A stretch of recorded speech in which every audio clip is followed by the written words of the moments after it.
top somehow.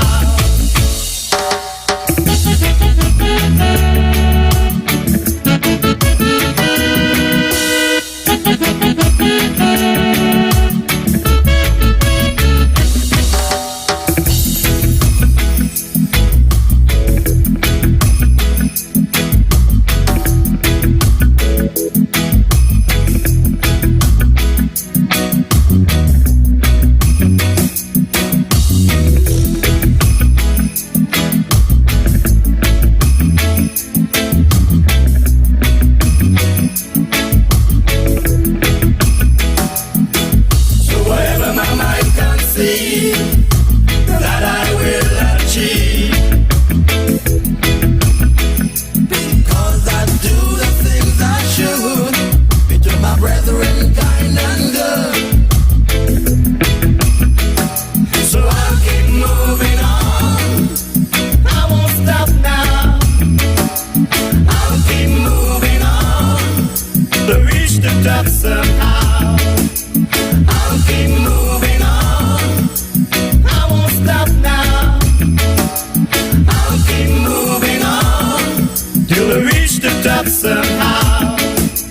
I'll keep moving on, I won't stop now.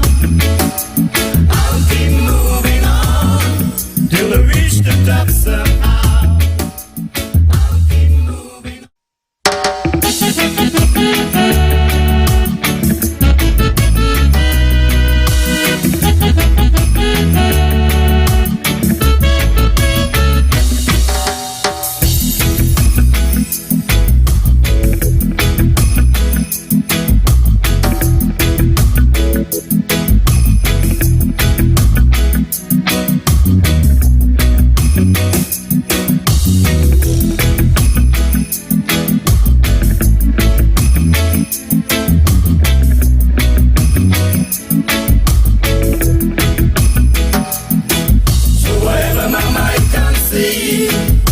That I will achieve,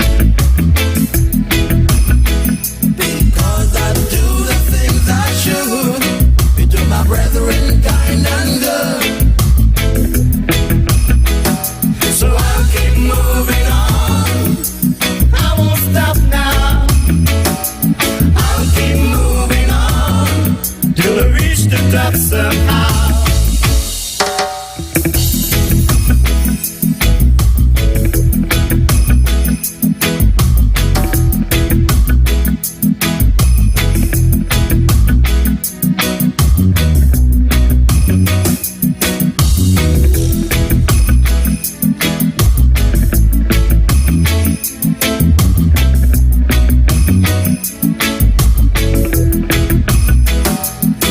So wherever my mind comes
somehow. I'll keep moving on.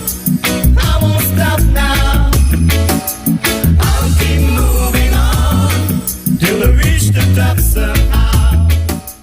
I'll keep moving on.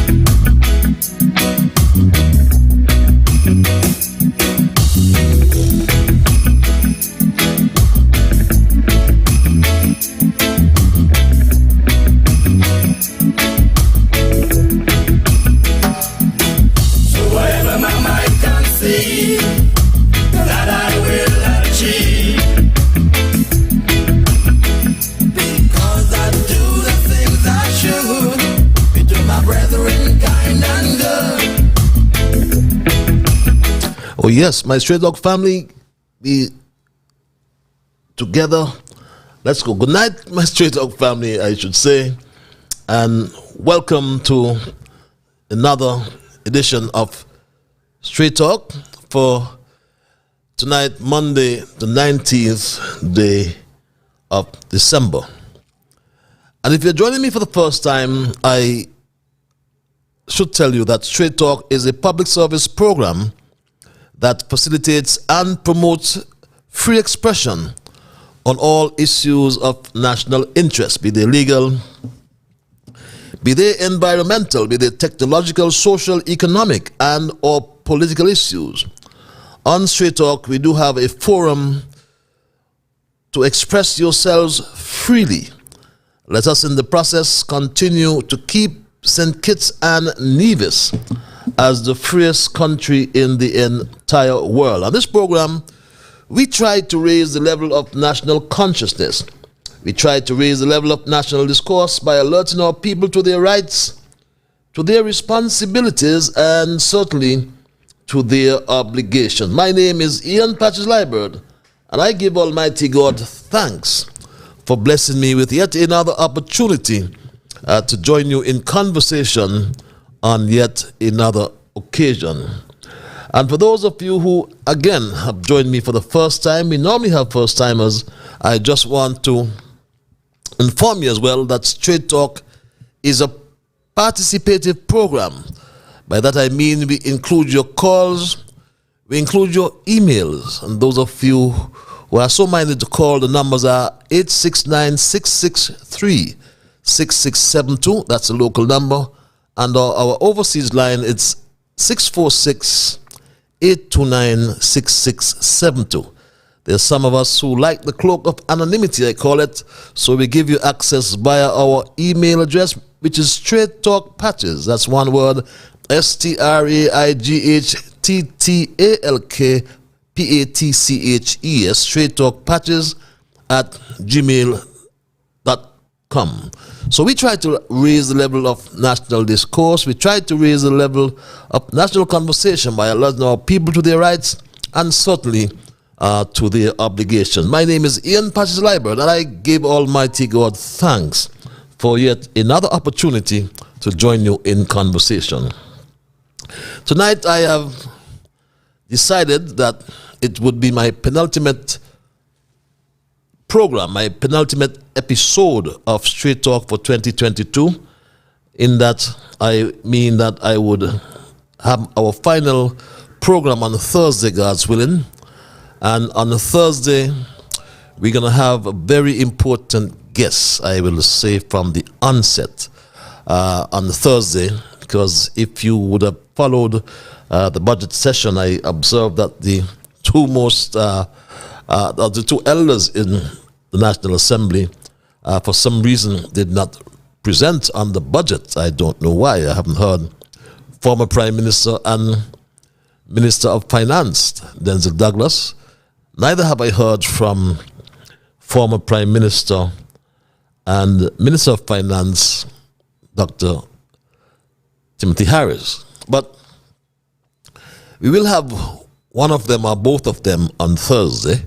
I'm sure I know we'll have one of them, Dr. Harris, on Thursday, and if we'll have him for the 2 hours. So instead of the 1.5 hour, whatever time he's allotted in the Parliament, in the Assembly, he has uninterrupted, and we have access to him in terms of your calls and your emails.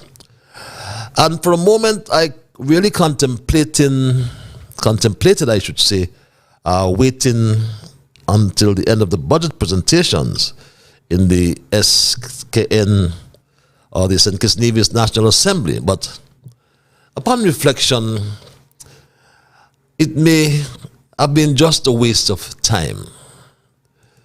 Because as I said on Thursday last, I said to you on Thursday last, and it bears repeating, that after listening to the Prime Minister Jew for 200 long minutes, I concluded, like many of you, that the 2023 estimates were full of fat. And that was my dissertation on Thursday.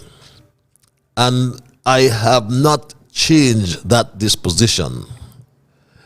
Because when we look back over the nigh 3 years, our federation had to grapple with a coronavirus-induced pandemic that brought the entire world to a virtual halt.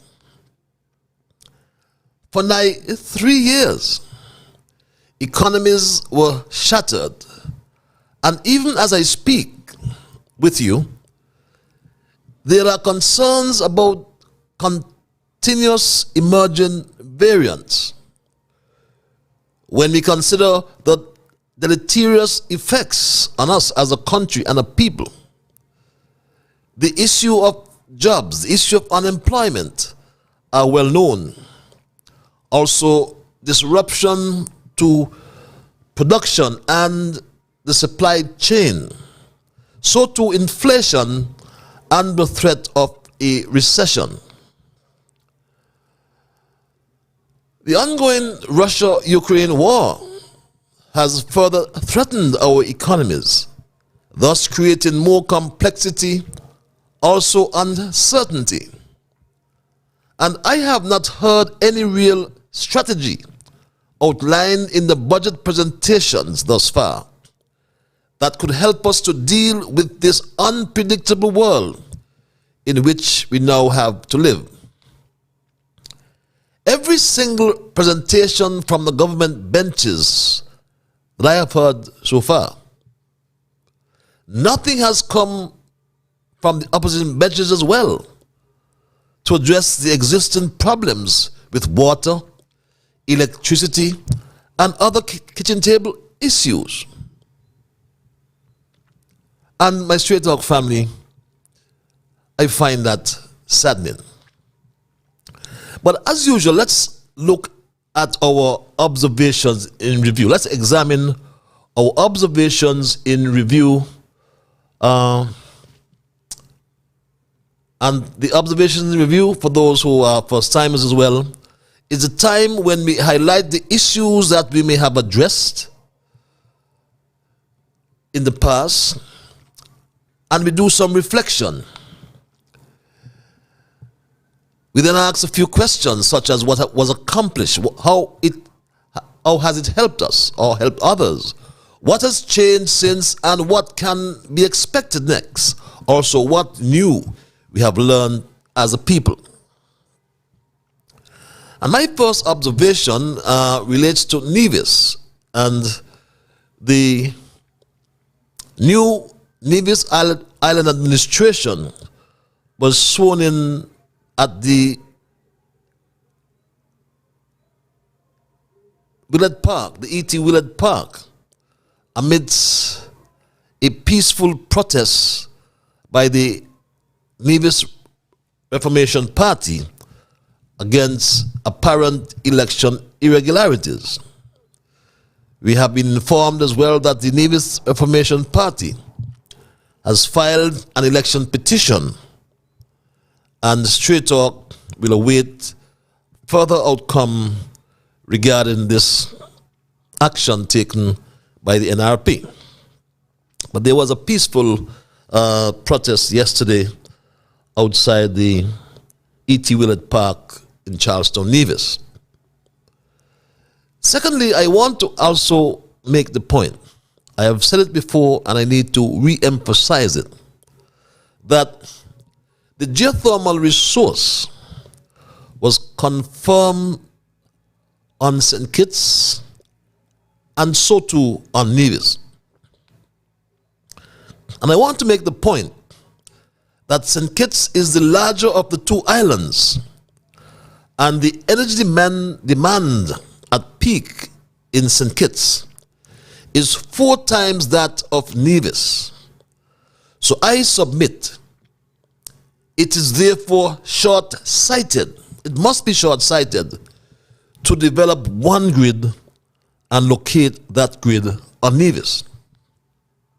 Because apart from the interconnectivity unknowns, as I call them, with a 113 clause in our Constitution, no Prime Minister in his right mind would expose St. Kitts to become dependent on Nevis, especially with an irrational, arrogant, cocky, self-assertive and secessionist-minded premier called Brantley. Prime Minister Jew has not reported to the Federation about the content of some letter that was written to the Caribbean Development Bank. But it must be short-sighted to put the energy egg in a basket over in Nevis. That needs to be reviewed. Our observation,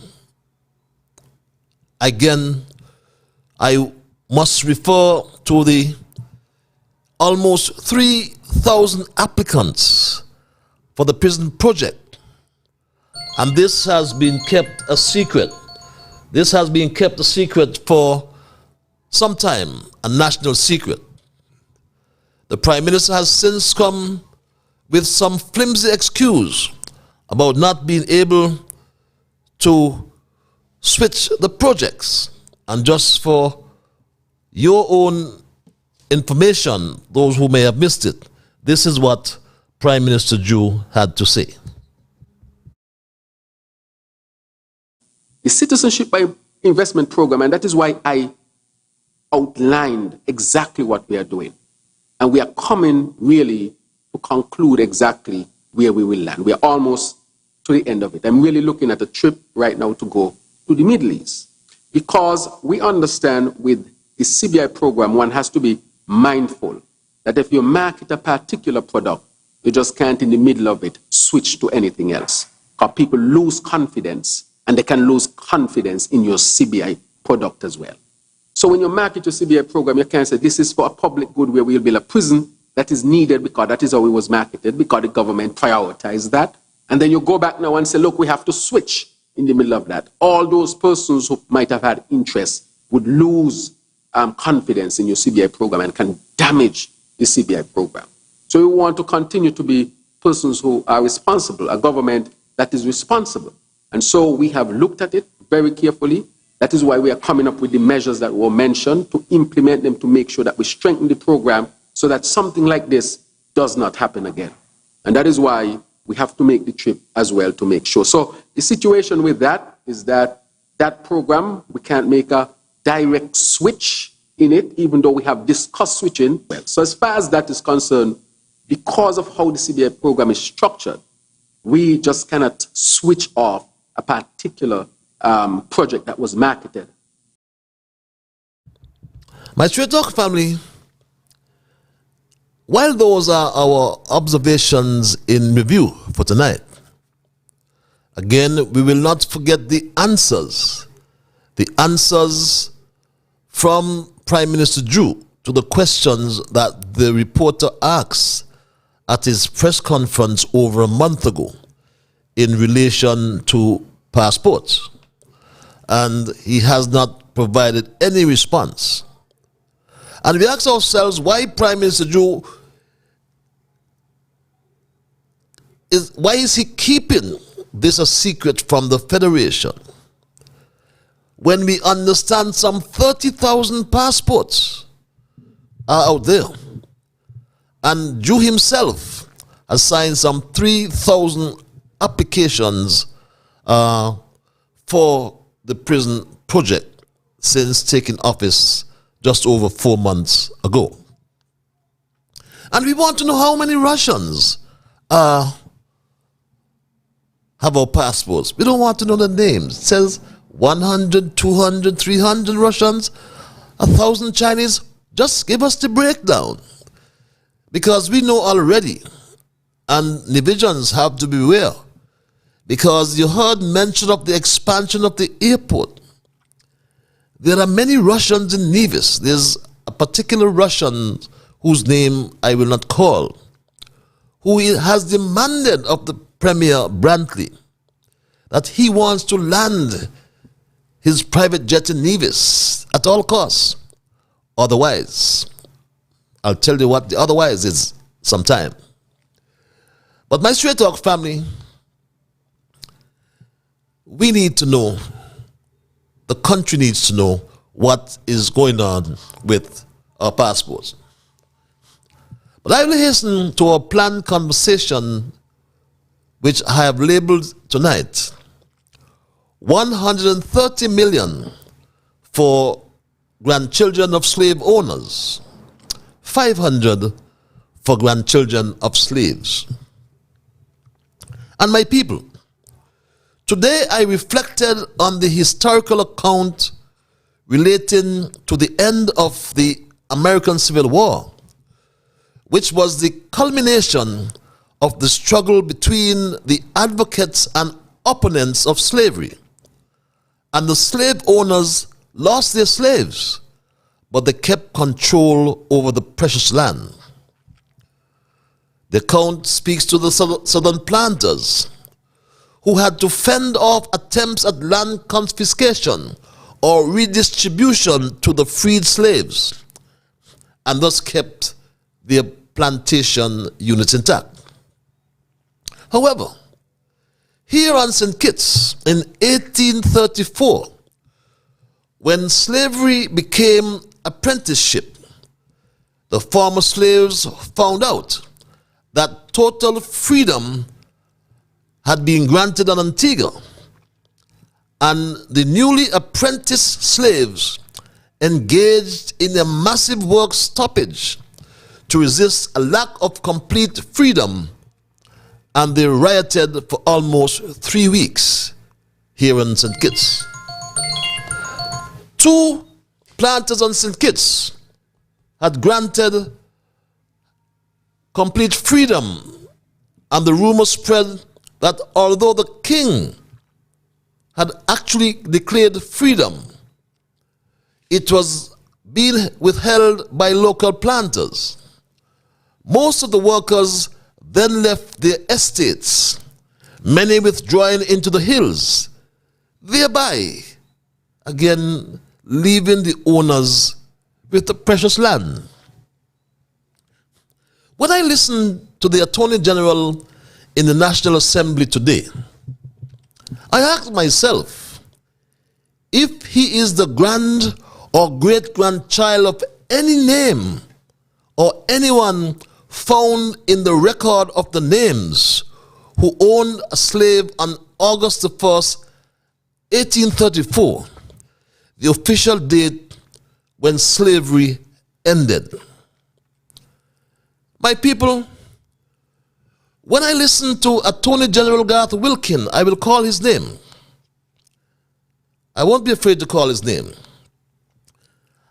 I know, after listening to Attorney General Garth Wilkin, that Robert Llewellyn Bradshaw, Caleb Azariah Paul Southwell, Joseph Nathaniel France, and Lee Llewellyn Moore, all sons of slaves, not slave owners, they would have all turned in their graves as a result of the political shame the AG continues to bring on the St. Kitts Nevis Labour Party.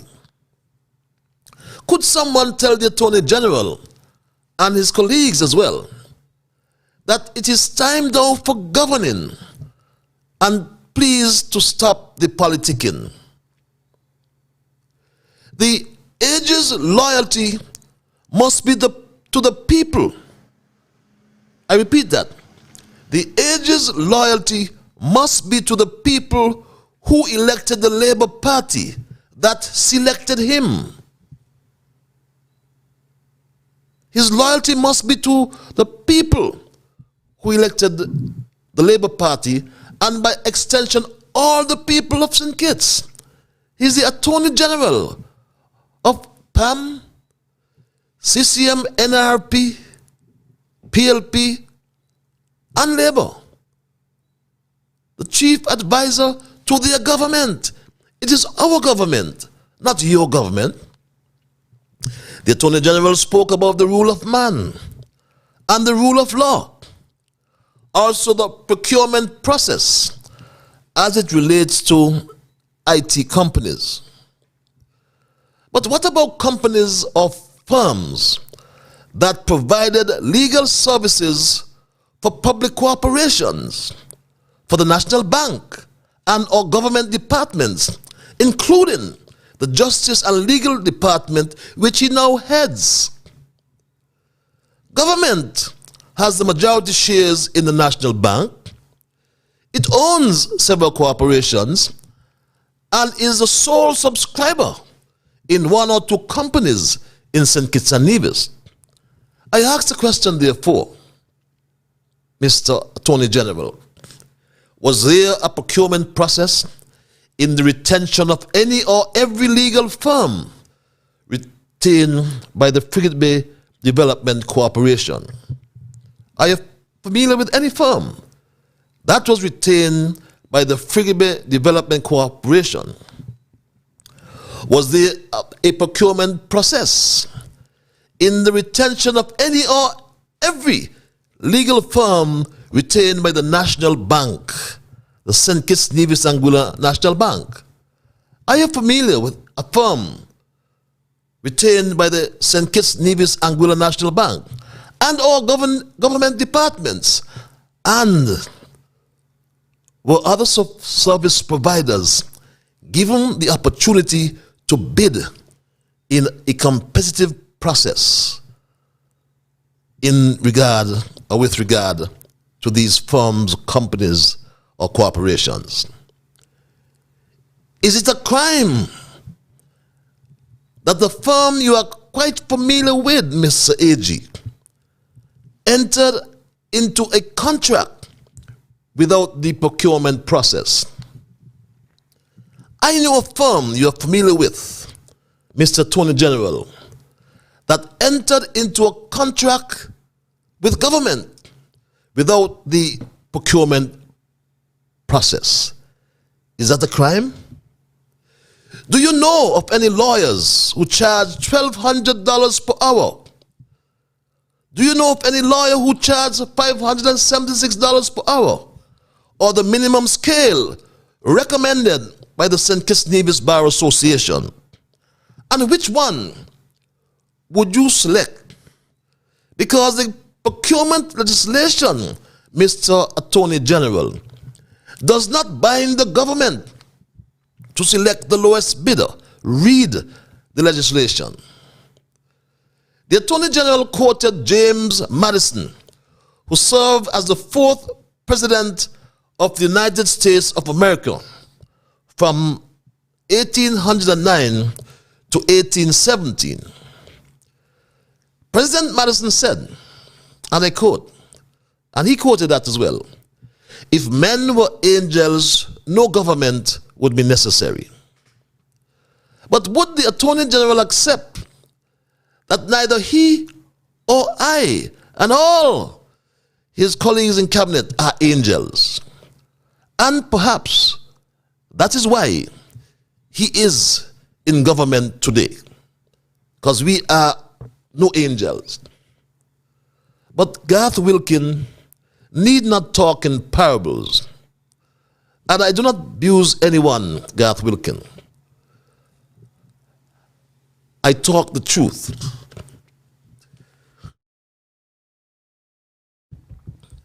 Beg your pardon, I talk the truth. And if the Attorney General is talking the truth, he need not use the cloak of parliamentary or legislative immunity. The Attorney General can call in to Straight Talk tonight. The number is 663-6672. You can call in tonight as well. Or come as a guest, come as my guest at any time on Straight Talk, and let us have an intelligible conversation. If you, Mr. Attorney General, have one scintilla of evidence or any scintilla of evidence about the Wellington Road houses, share it. Share it to the entire country. Share it to the world. And when, may I ask, Attorney General, when did you start to work hard? That's a question you must answer as well. We are at a proverbial fork in the road in our history. And to lead that charge, lead that change, lead us down the right path is the member for St. Christopher A. That is why he appointed me to be the anti-corruption minister. I am the anti-corruption minister. Let the people in this country know. Let it be known that this, the people's government, does not tolerate and will never tolerate abuses of the treasury by anyone. A new day and a better way is upon us. The people have asked for openness, fairness, accountability, and good governance from the people who sit on this side. That time is now to this country.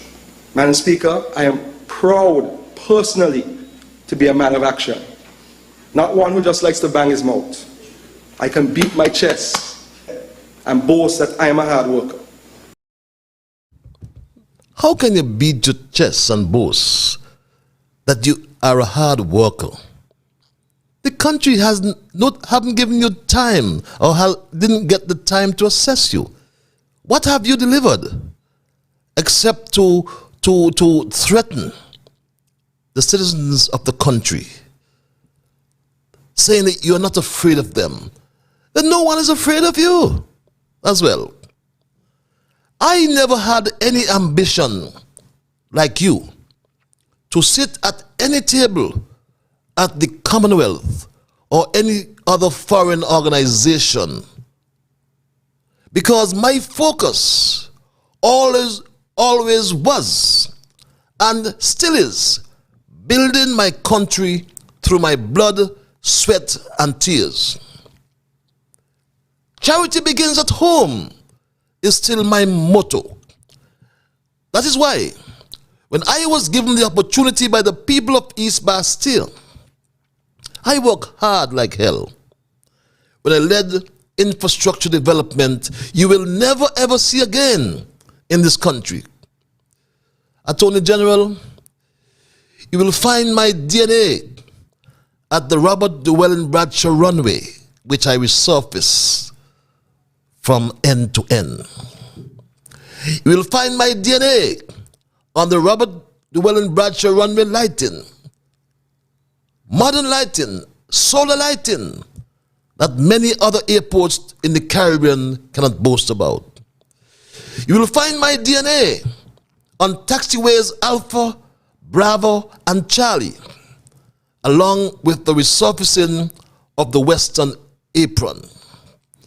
Mr. Attorney General, you will find my DNA at the ferry terminal, air-conditioned, one of the few air-conditioned ferry terminals in the Caribbean. And we need one in Nevis, Mr. Brantley. You will find my DNA, Mr. Attorney General, on the East Bus Line Terminal. You will also find my DNA on the West Bus Line Terminal. You will find my DNA on the resurfacing of the entire Island Main Road. You will find my DNA on the Old Road Bay project. And I can tell you, even the then representative of Old Road Bay, I must tell the residents of constituency number 4. He did not support the Old Road Bay project, even though a young man from my constituency died from a rock fall on Old Road Bay. Lindsey Grant back then said he was bringing some underwater hotel, some pipe dream he had for some underwater hotel, and the Old Road Bay was part of the project. Yet, just before elections, he put up his pictures on the billboards, say Old Road Bay is coming. No wonder you treated him the way he deserved. But how could I forget all the sidewalks from Bird Rock to right around the island that we constructed, pedestrian access? In the past 20 years, the then administration had pedestrians exposed to the dangers of oncoming traffic all around the country. And we provided access right around the country in the form of sidewalks. And how could I forget the new cruise pier that the Labour Party could not build in 20 years?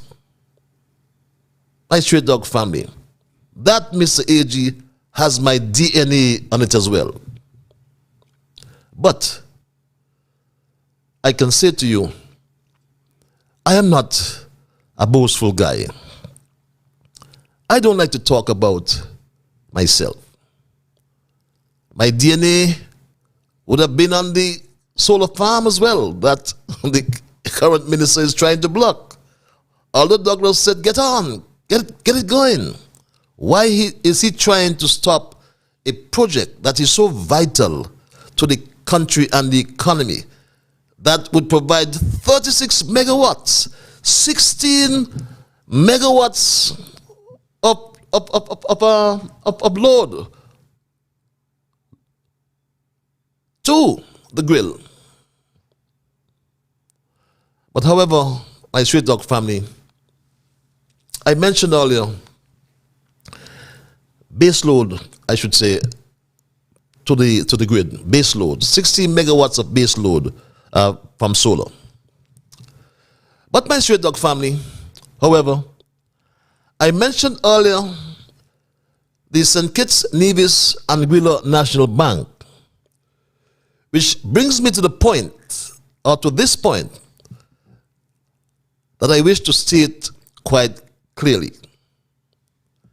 I must say that it is a political shame that the St. Kitts Nevis Labour Party, at this time in our history, nigh 200 years, nigh 2 centuries since the King of England abolished slavery, and the grandchildren of slaves, can you think about it, can even countenance the thought of rewarding the grandchildren of our slave owners by giving a $130 million bonus to Christopher Harbour for non-performance over the past 15 years. I don't want to repeat that.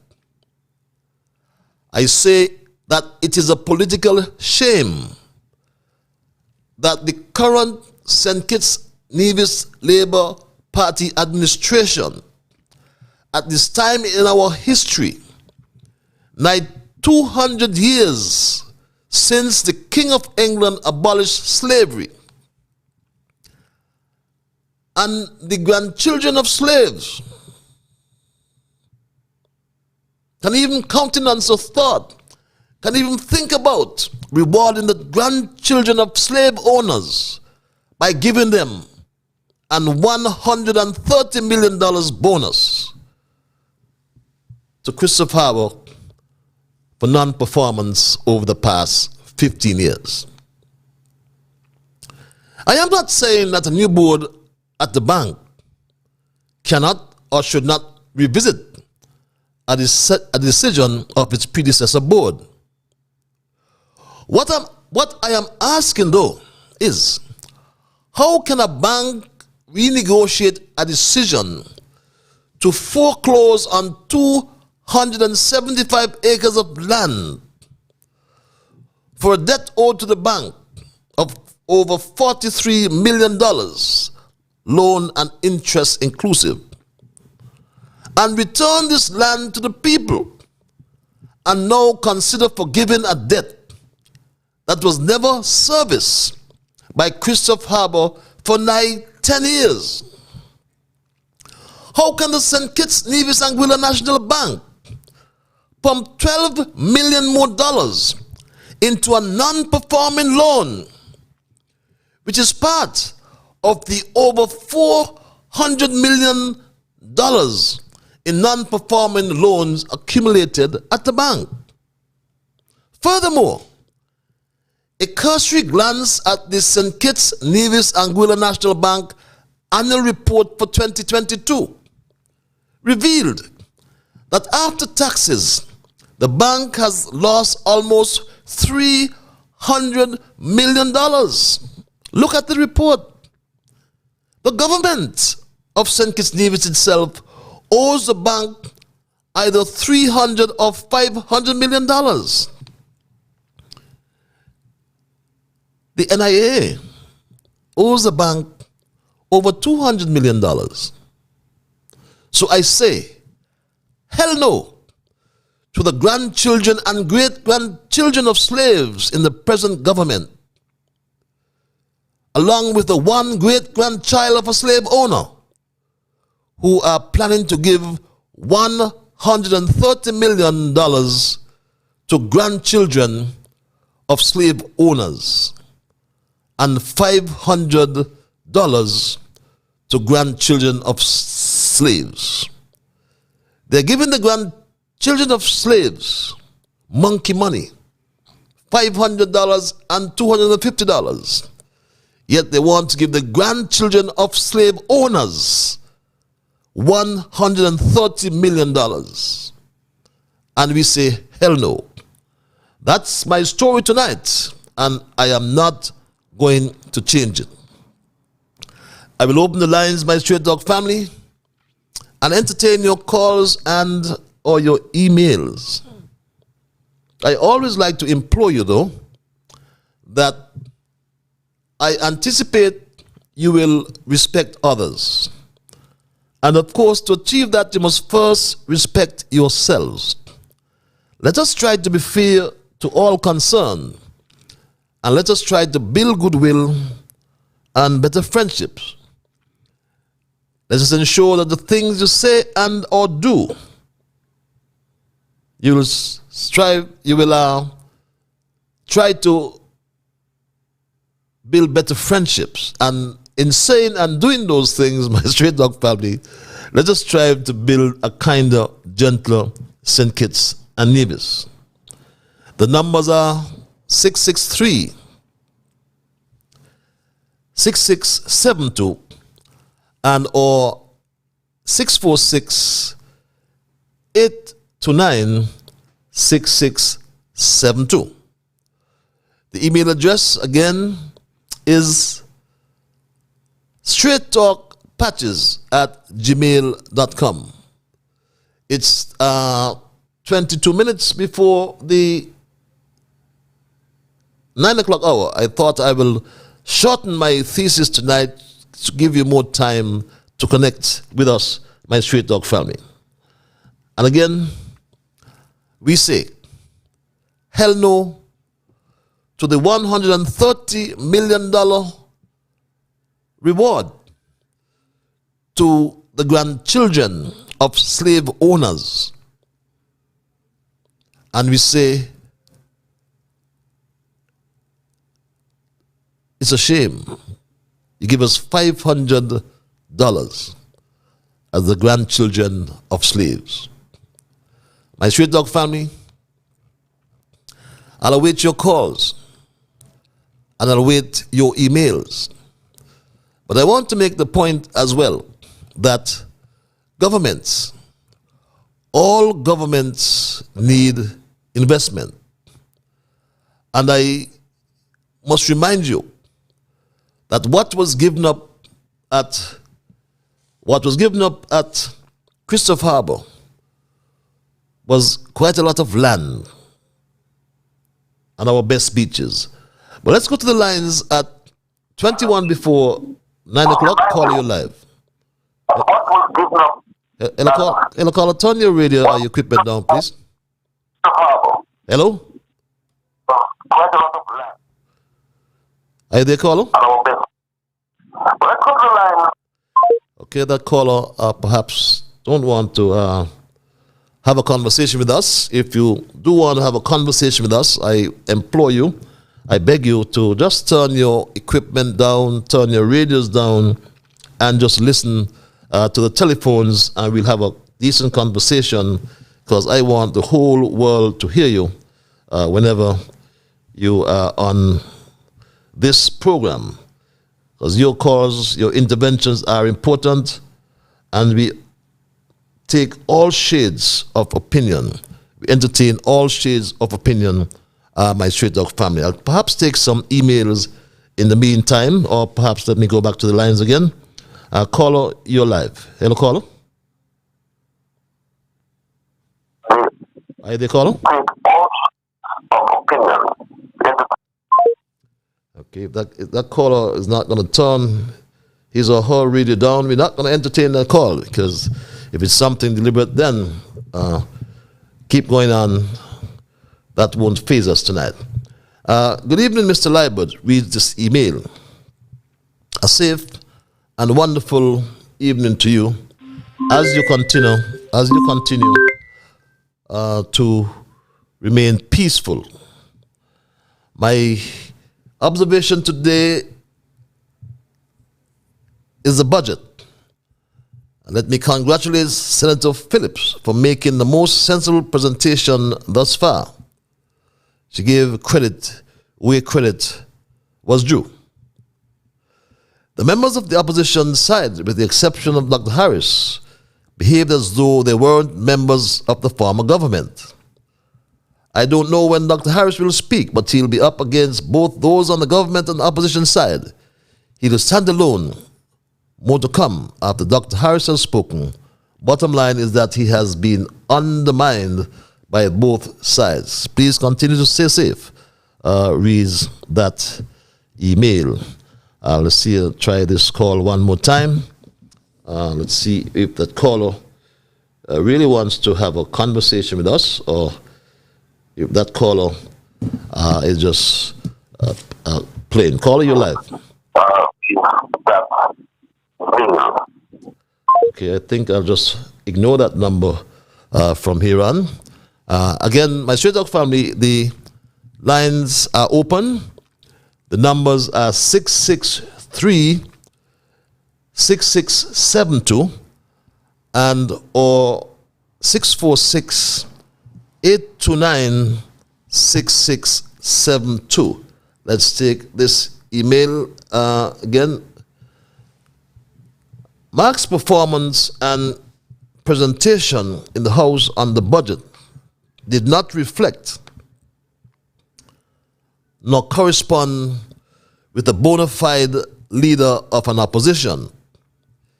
He said the budget was a reasonable one, but went on to criticize it in a very subtle way, still playing smart while operating as a double-header between Labour and his CCM party, which certainly is untenable. At least he could have ceded the leadership of the opposition to Sean Richards, who demonstrated during his presentation on the budget how a leader of any opposition in Parliament functions, reads that email. And my Straight Talk family, tonight, if you have just joined me, we are looking at the caption, as I said, $130 million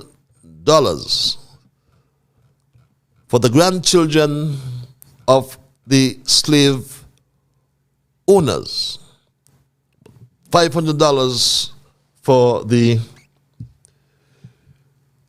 grandchildren of the slaves. And I have decided, as I said, that tonight, Tonight we look at that caption. We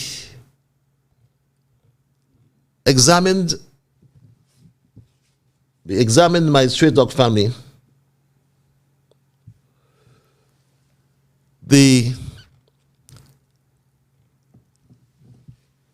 and made reflection on the historical account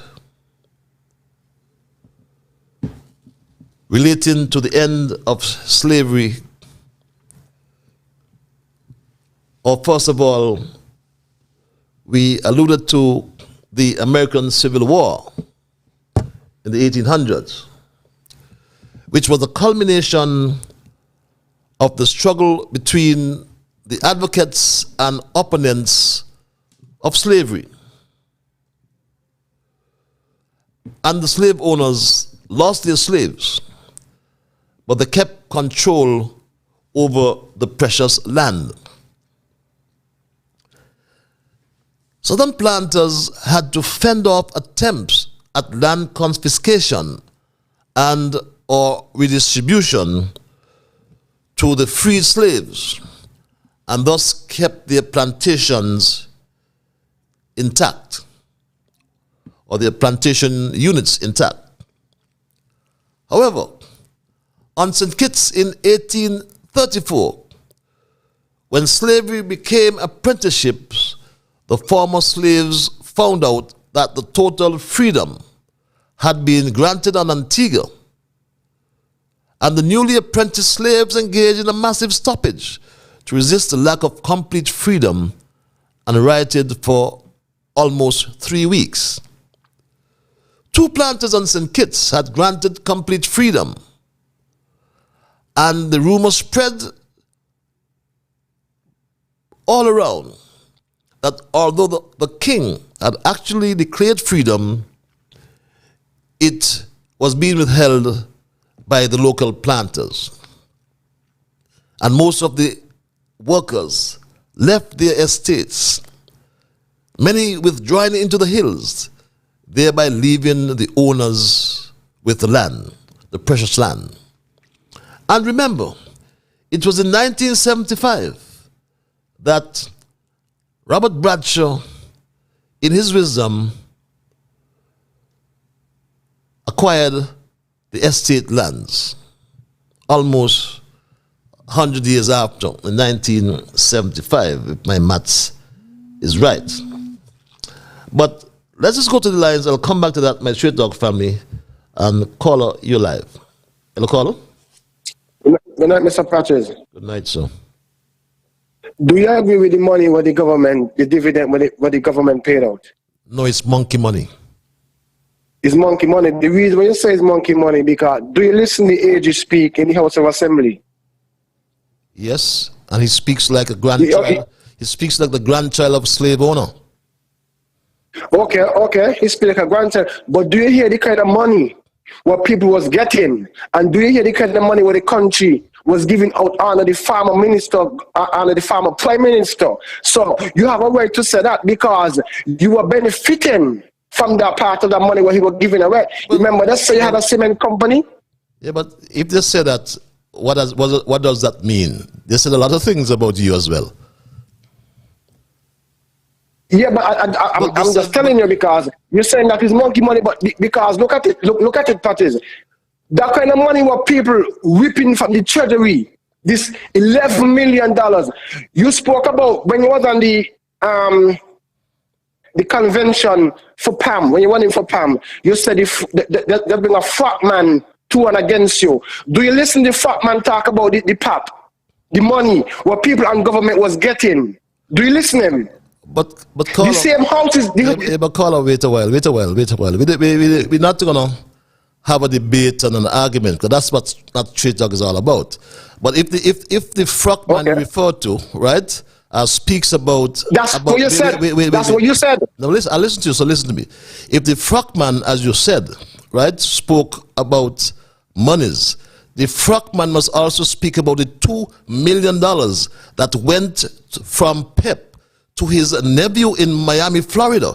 And I have information, factual information. I don't come with false information about. I brought it to the public already. He never denied it. Bring it to the public. Jeffrey Hanley. Jeffrey Hanley, I can call his name. Jeffrey Hanley, when he managed PEP, $2.2 million was spent under his leadership with a company that his nephew owns. I can say that publicly. You can say anything about me. Just because to answer that with you, and you're going to answer that. But if you want to answer that situation with you said it before, so that I can say that whoever, Garth Wilkin, and I will have to answer that. I don't have to answer you. I can walk with my head high. The AG said it. The AG said it in the House of Assembly. But who is the AG? It's not me said it. The AG is speaking under the cloak of parliamentary or legislative immunity. Why don't he come out in the public and talk about those things? And those things he's talking about, let him talk about how much money he earned or he worked for. Is he such an angel that he gives up all that money to come to work in the government? These are issues. The AG is not a Bible. He's not. He quotes the Bible today. He sounds so awkward. So why would I should you believe? You're talking about people. Anyway, I don't think we need to. Wait, please. So we don't need to. Why people should believe you? Well, you don't have to. Why people should believe you? You don't have to. You don't have to. Anything else? I'll make a point. One more point. Okay, so what I'm saying that you're talking about this is slavery money.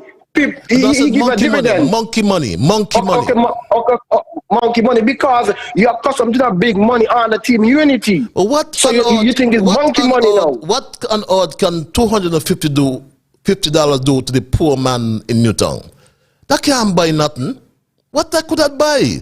Where are you from? After Newtown people, why they reject you? That's fine. Why they reject you? That is between me and the Newtown people. But I have decided. I have performed. And you cannot dispute that. Who are you? I am Ian Patchelibert. What is your name? Are you there? He wants to talk under the cloak of anonymity. He can't say his name, Mr. Powell. We know who you are. But the AG, is he, why should you believe him? The AG goes and he speaks about a young man providing IT services and how much the young man made. See how much his firm made. Then we'll all be equal. We'll all be equal. Caller, you're live.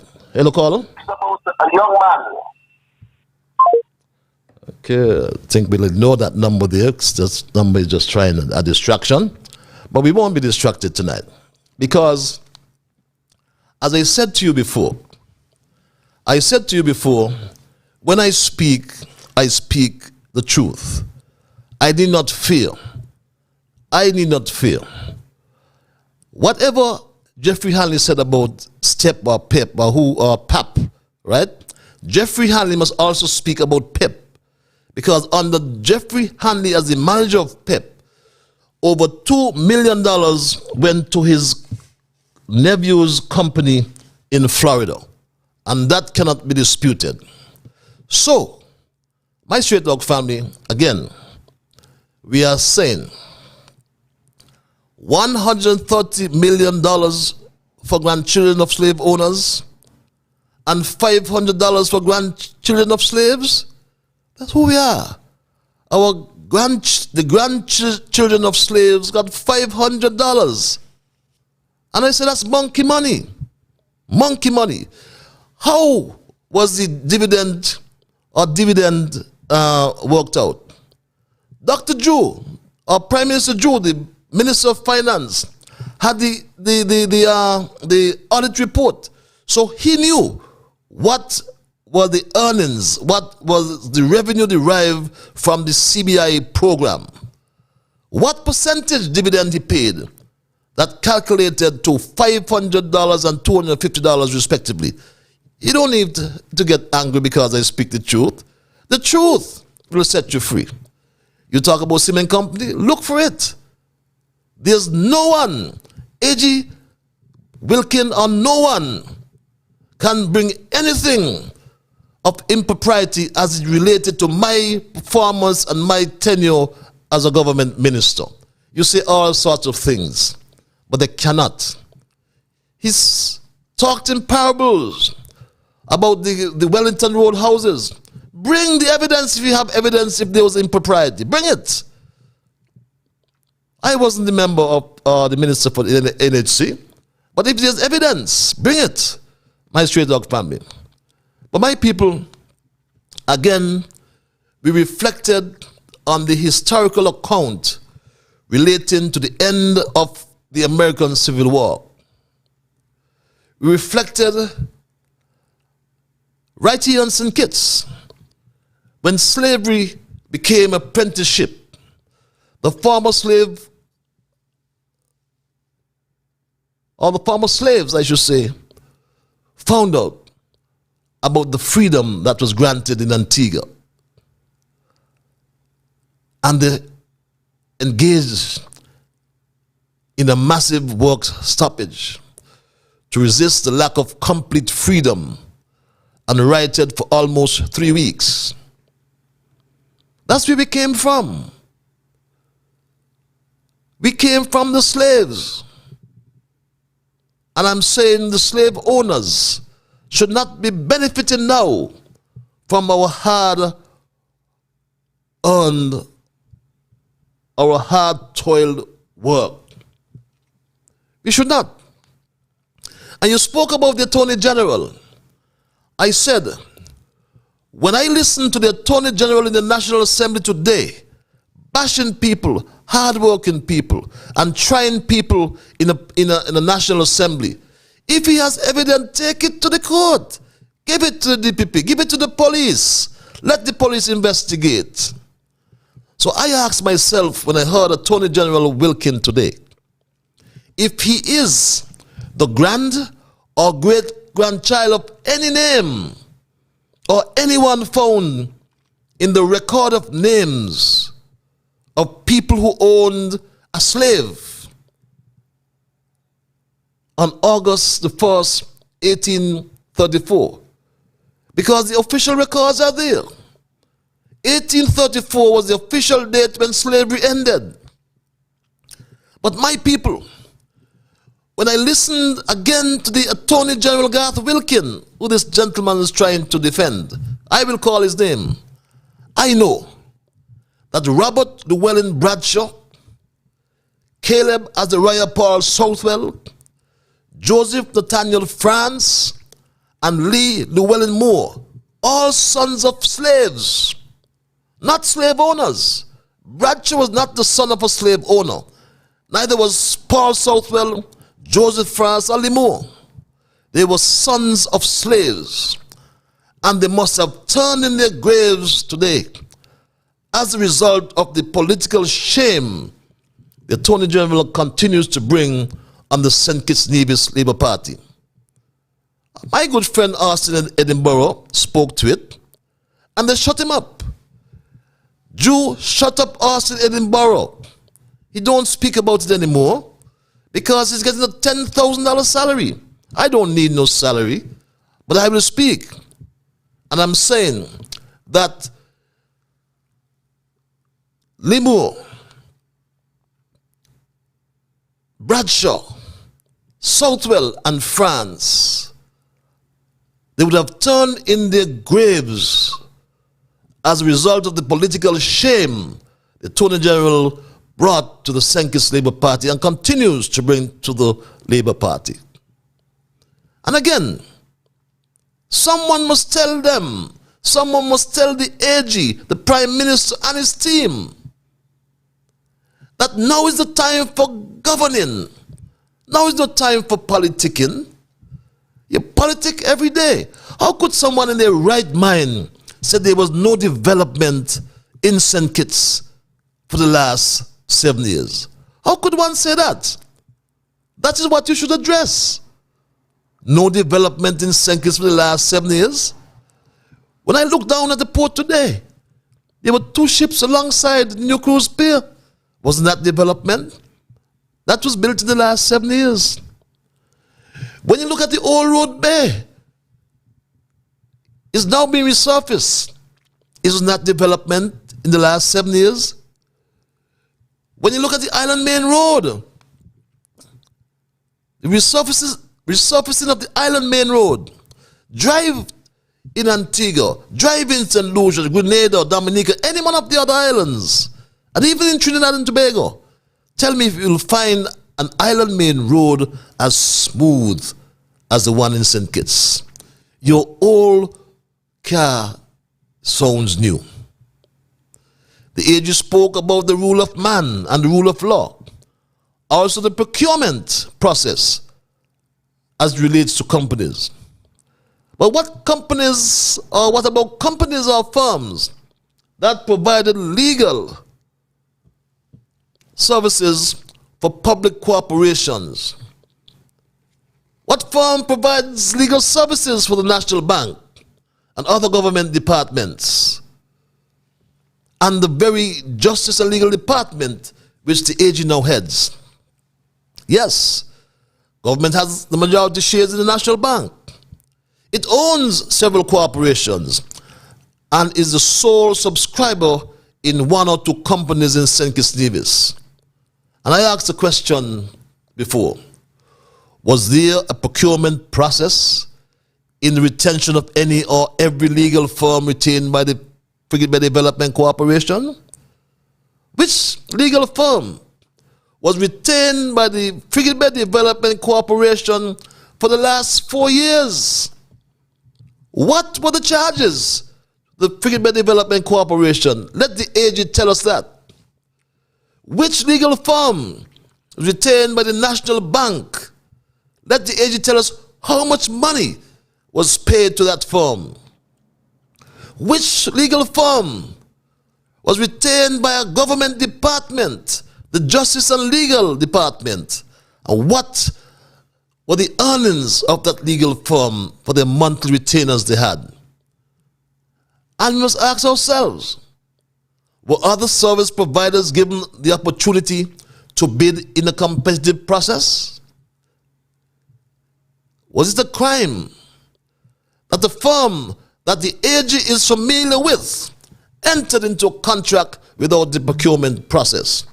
These are questions you must answer. And when you answer those questions, then we make the playing field level. Don't accuse, convict, try and convict anyone in the parliament. No, you said you advocate for law. But do you know any lawyers who charge $1,200 per hour and charge government, and any who charge $576 per hour, or the minimum scale recommended by the Bar Association? And which one would you select? Since the procurement legislation, as I said before, does not bind the government to select the lowest bidder. And yes, you quoted President Madison, who said, if men were angels, no government would be necessary.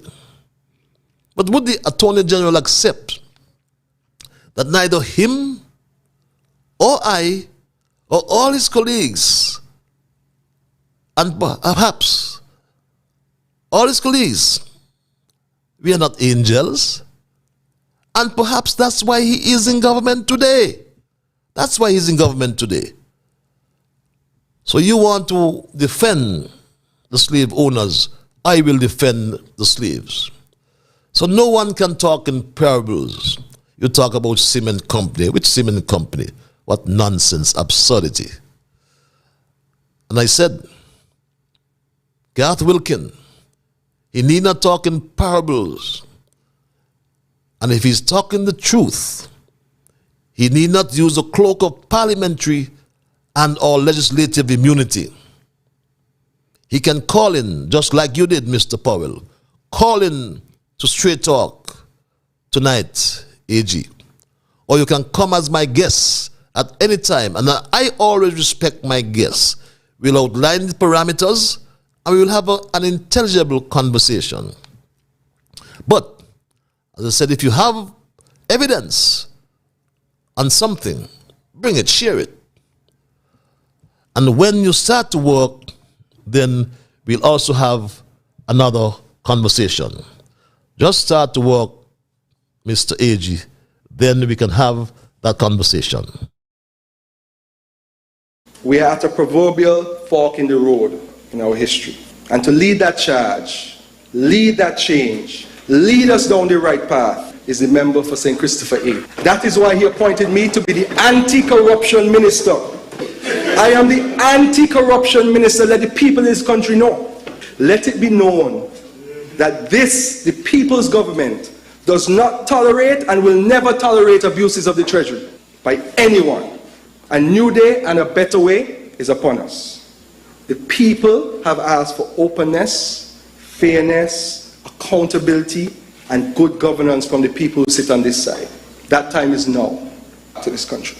Madam Speaker, I am proud personally to be a man of action, not one who just likes to bang his mouth.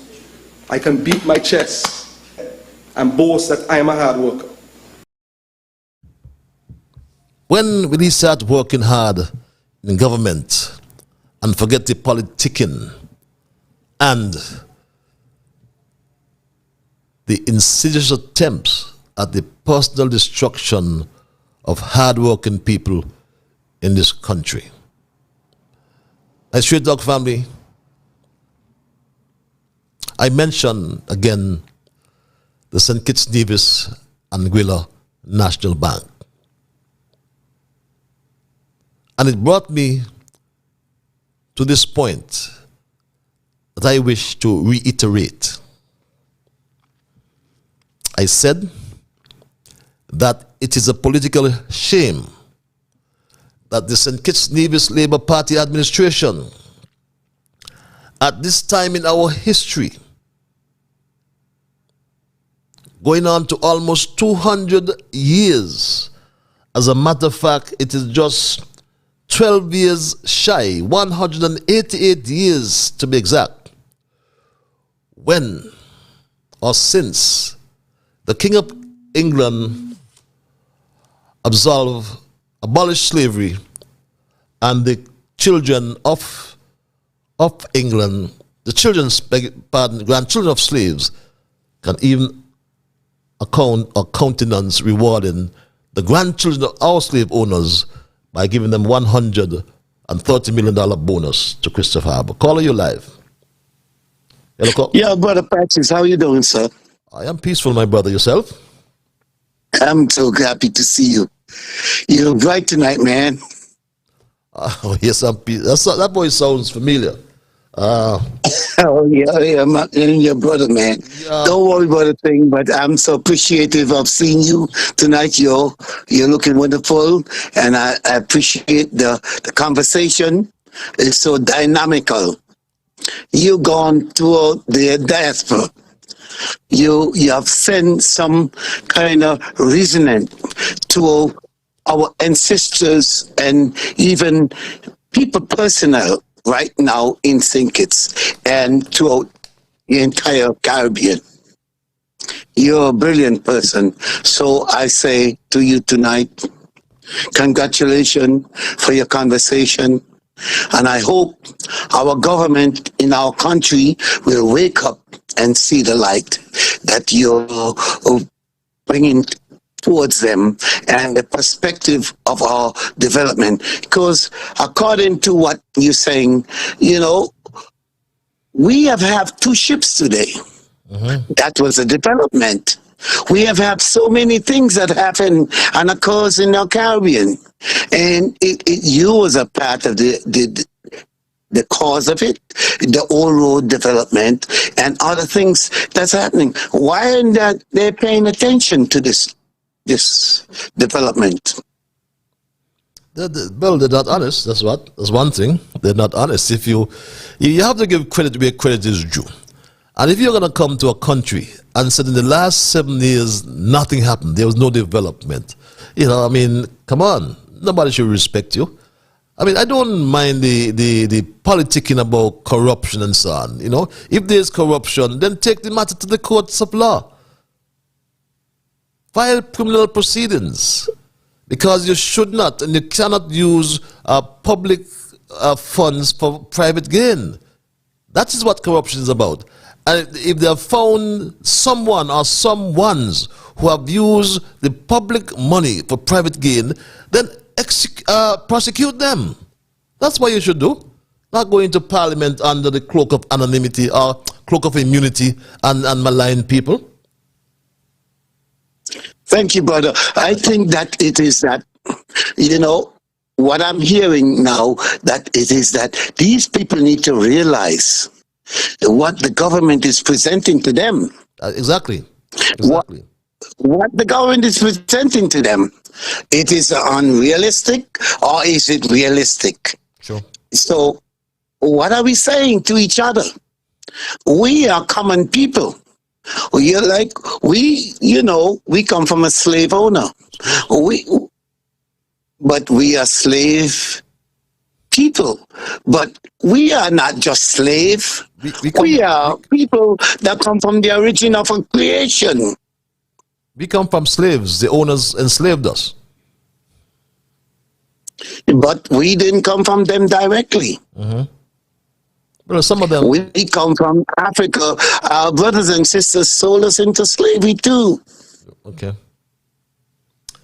And then, what's happening to that is that we got to go back to our home in Africa, our origin, and say to our brothers in Africa, why did you do that to me? Mm-hmm.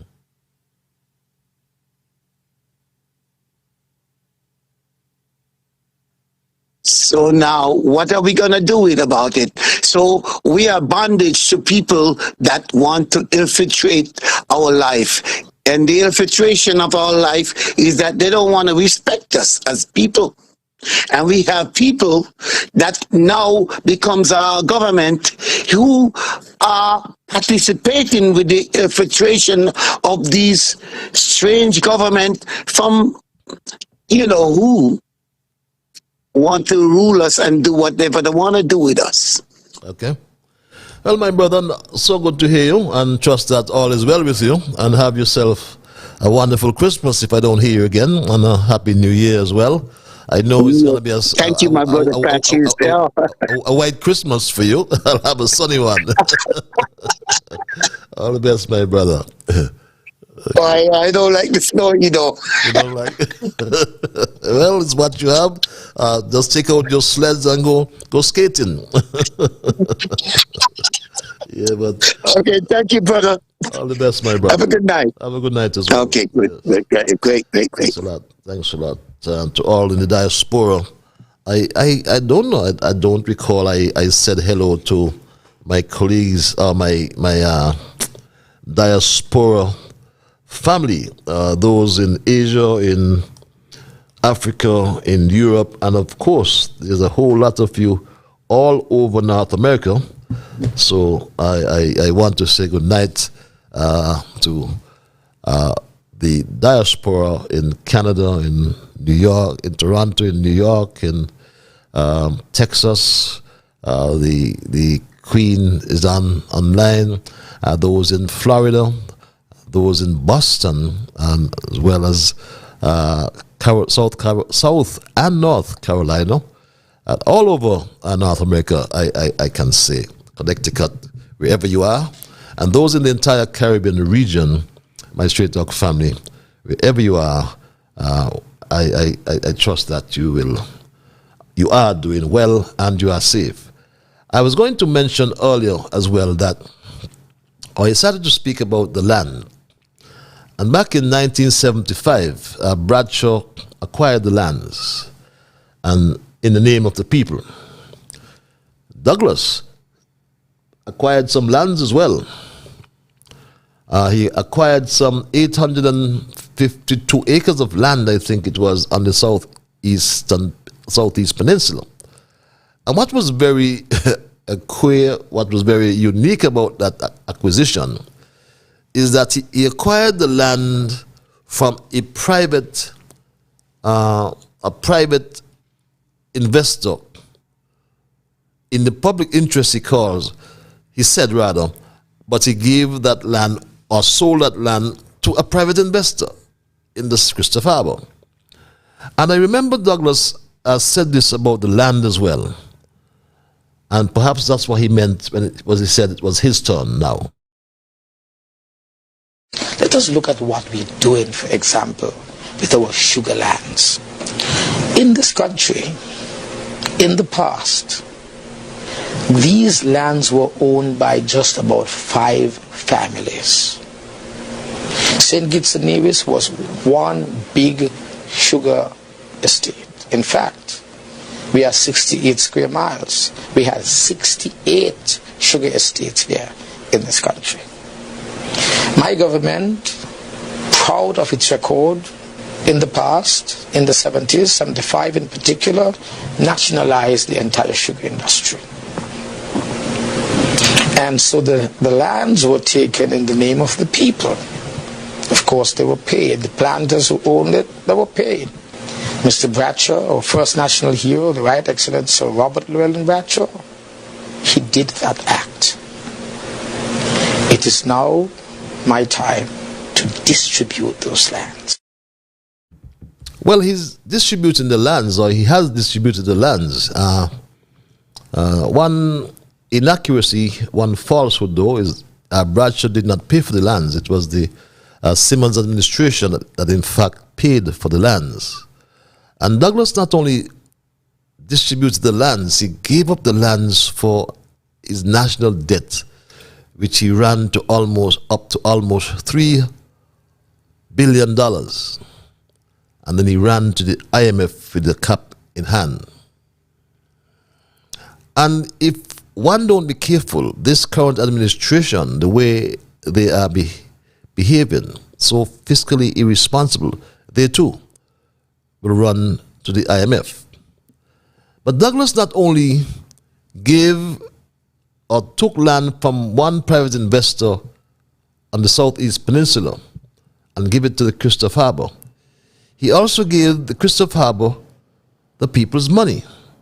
Yes, he did. The investors and developers in the Christopher Harbour had internal problems, but we wanted development. The cabinet, with me as the chairman of the cabinet, took the decision to invest for our advancement and invested it in the Christopher Harbour so that that experiment of development can continue. Yes, he took the people's money and loaned it to Christopher Harbour, which they have not repaid. Have not repaid till this day. And don't lose sight of the fact, Christopher Harbour got some of our best lands and 6 of our best beaches as well. Christopher Harbor is 2,500 acres of land. We've got 13 miles of shoreline with the property, 6 beaches, of which I would argue that at least 3 of the 6 beaches are in the top 10 beaches in the Caribbean, which I think says a lot about the natural beauty. Harbor is 2,500 acres of land.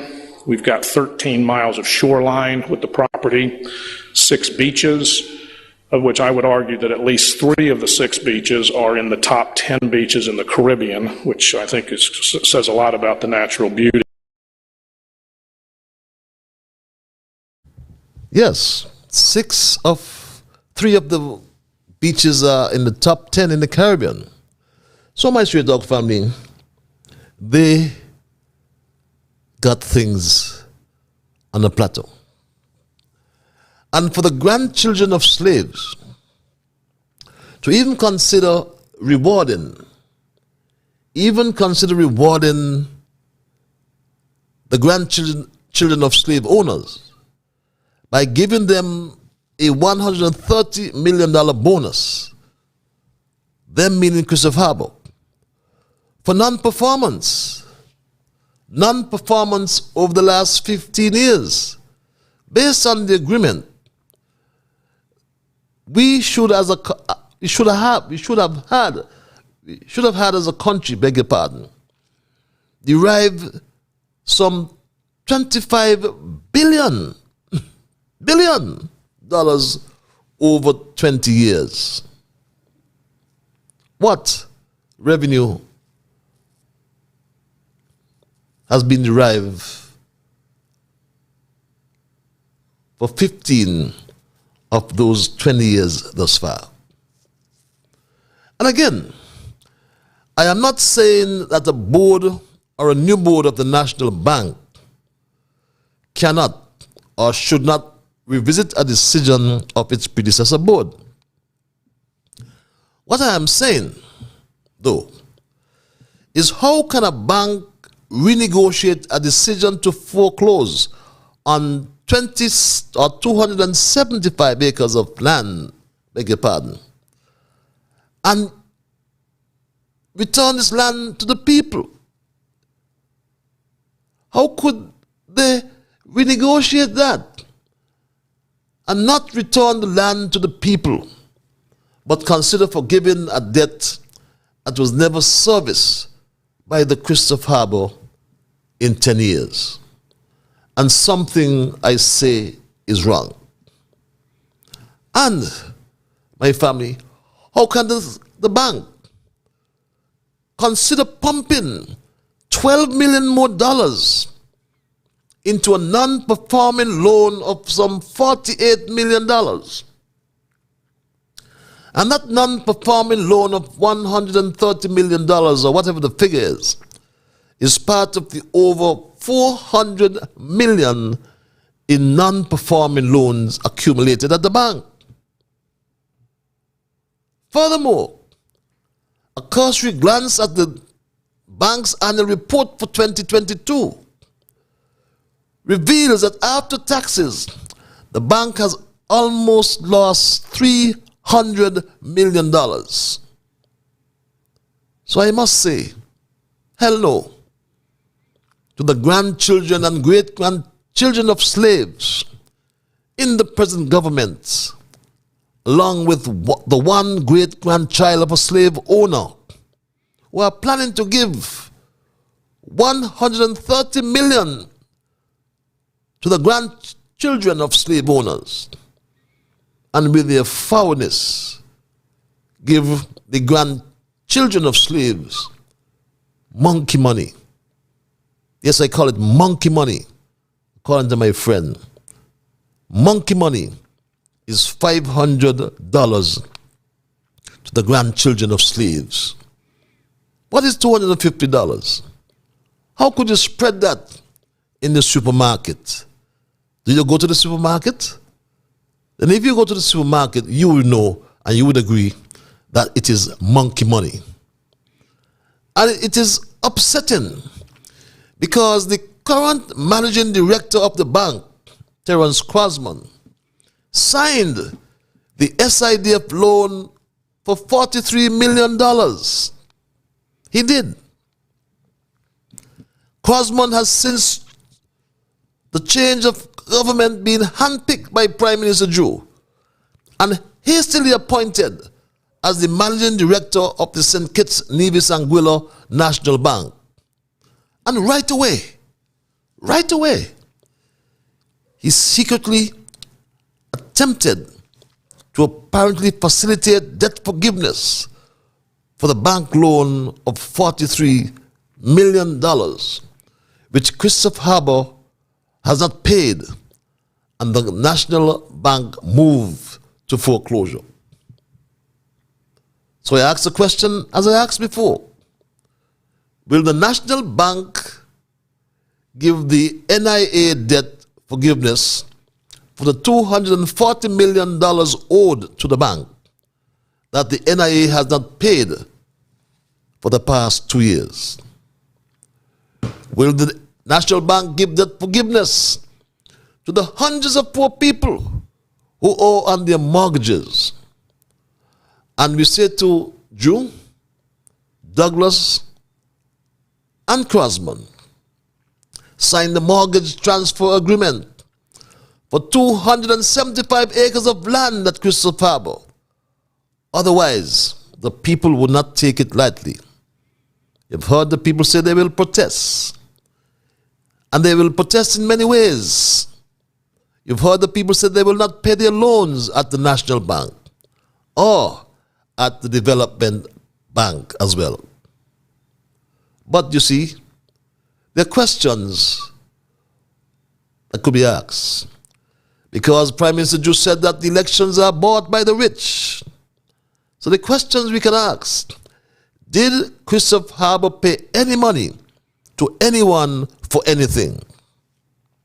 Is there a commitment to Christopher Harbour? Why would the St. Kitts, Nevis, Anguilla National Bank or the Jew Labour Administration even consider Christopher Harbour for a bonus or reward for the non-performance of Christopher Harbour? Well, my Straight Talk family, these questions I know will be answered sooner rather than later. But again, my Straight Talk family, we are saying no. We are saying no to any consideration to provide debt forgiveness, to provide a bonus or reward for the non-performance of this government. And I heard them say that government or investors don't like this and don't like that. But government today, I can say, Prime Minister Drew, your government will be lucky to find investors who are willing to take a more active and independent approach, such as providing or outlaying their own capital and assist with contacting the right people and forming a cohesive business plan for future expansion.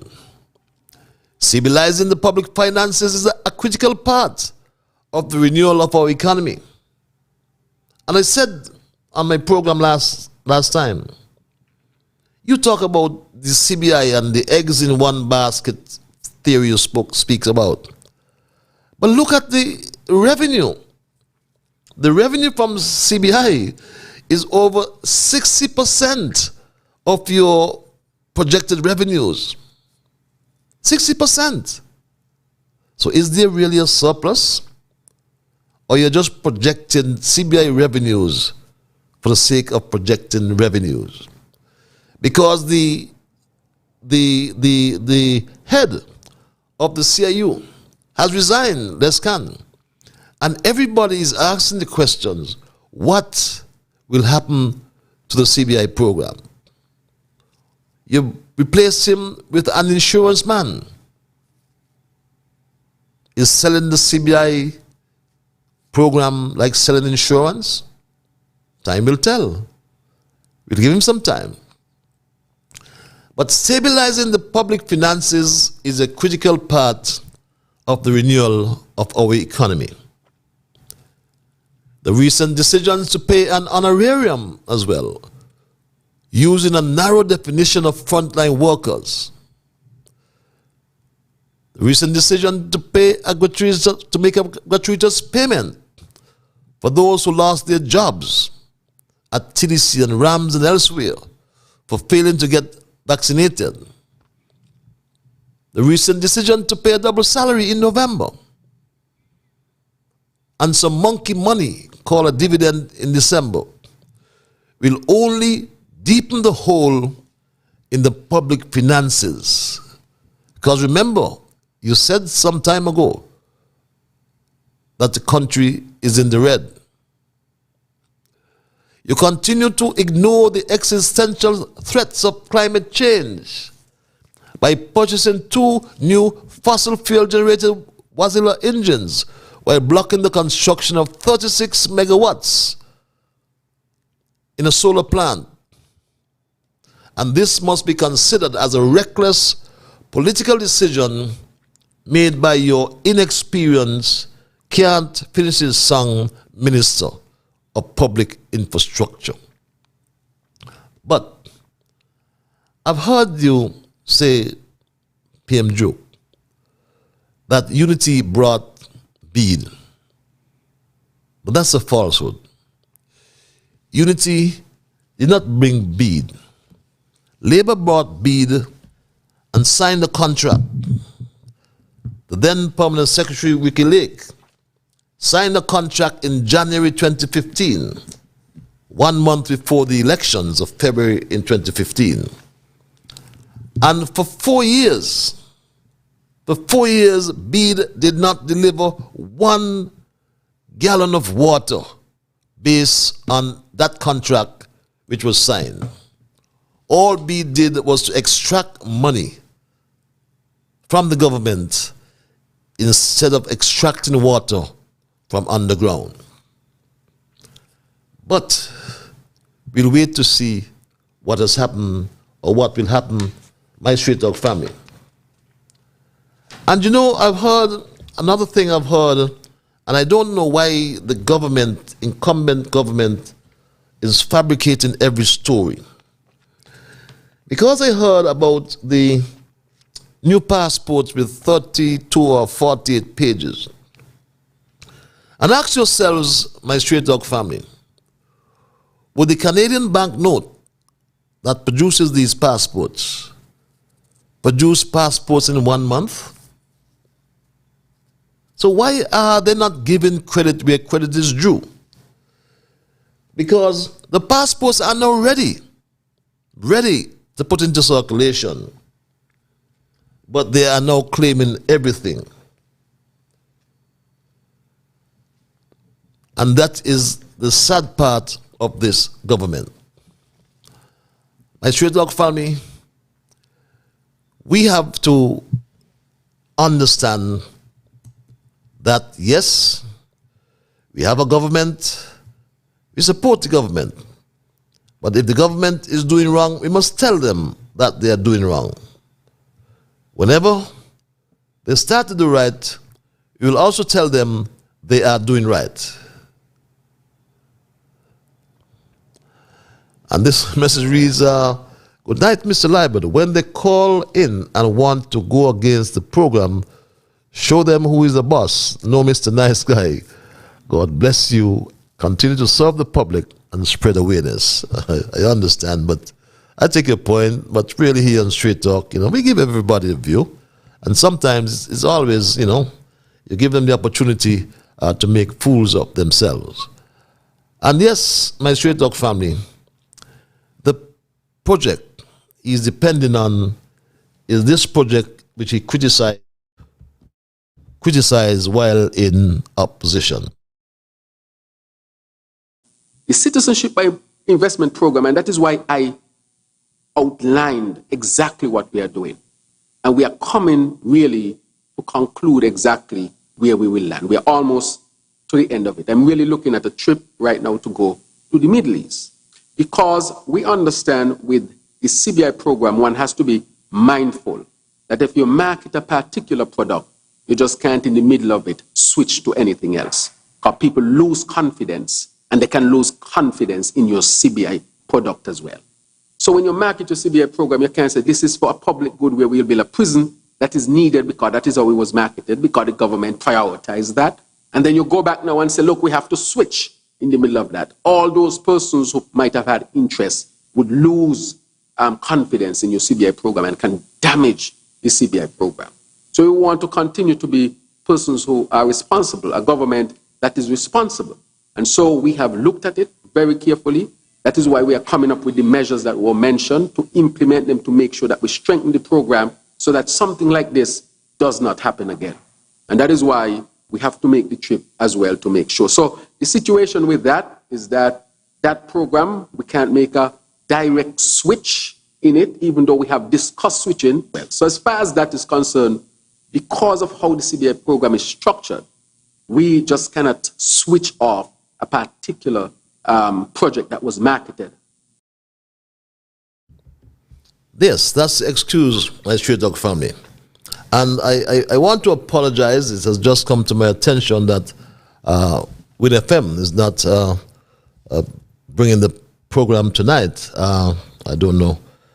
They never informed me about that, if that is correct. But if that is so, I do apologize for those who don't have access to the social media and those who religiously listen to the program on WinFM radio. But I'll get some more information if that is correct.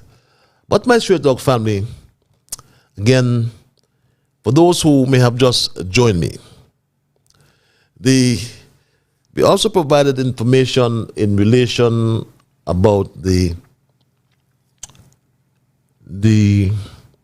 NRP filing of an election petition,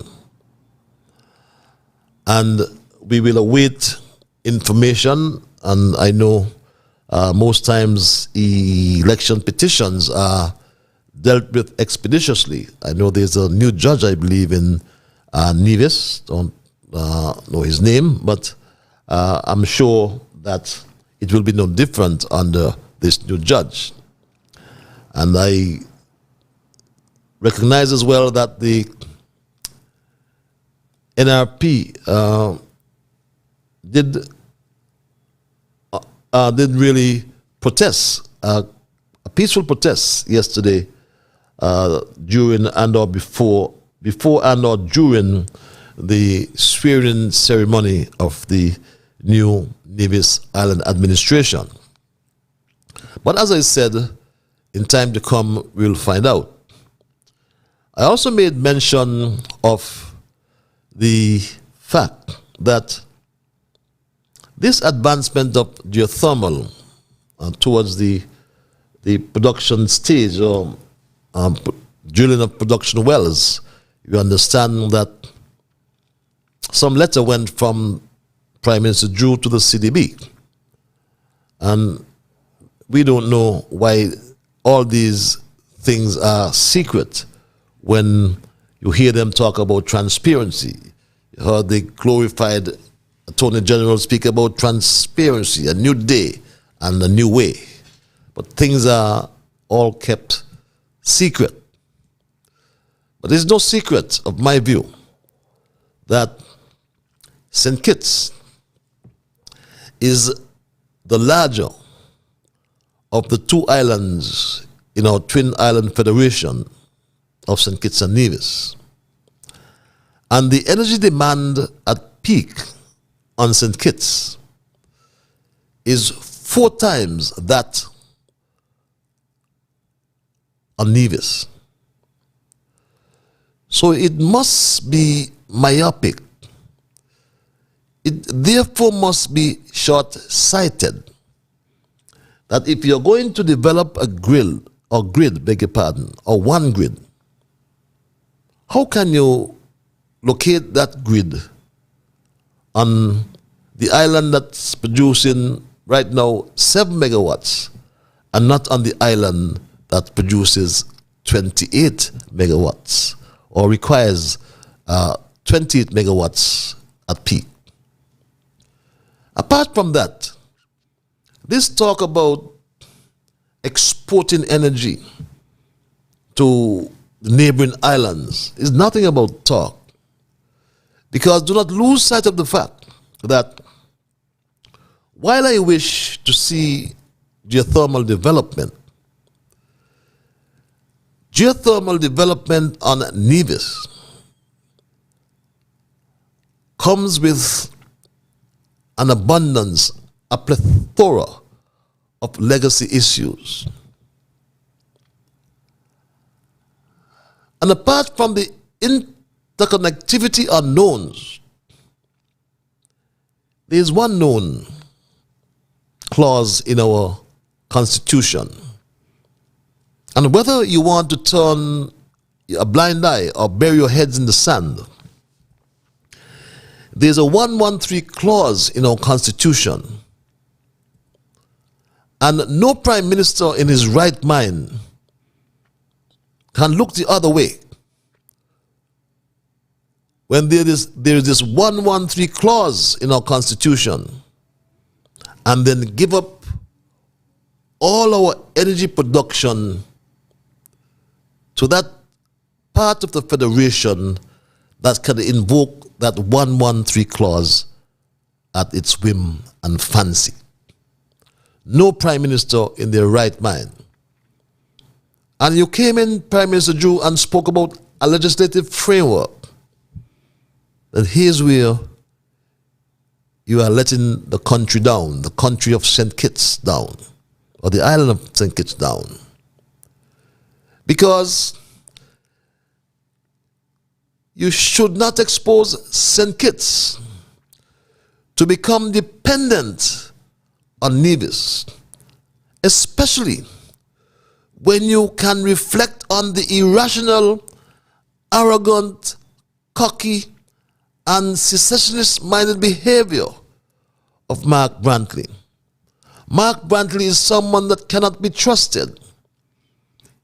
He's getting everything from you now. We know it from your budget.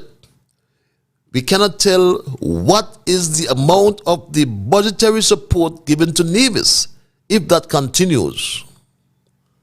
But Prime Minister Drew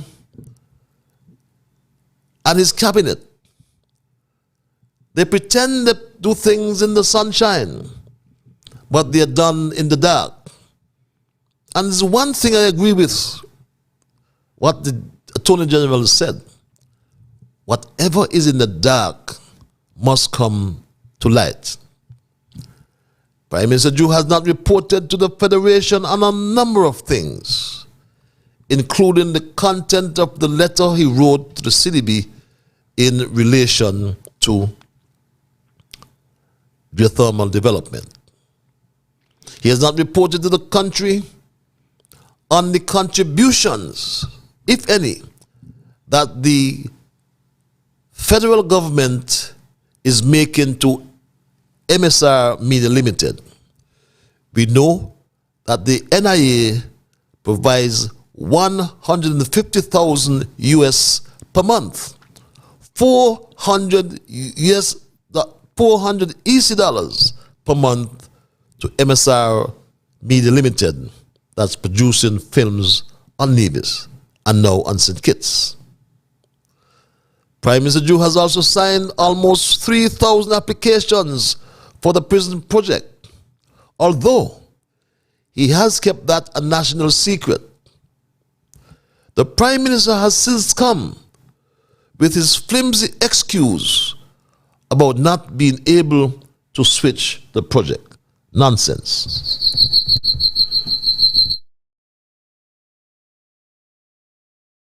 The citizenship by investment program, and that is why I outlined exactly what we are doing.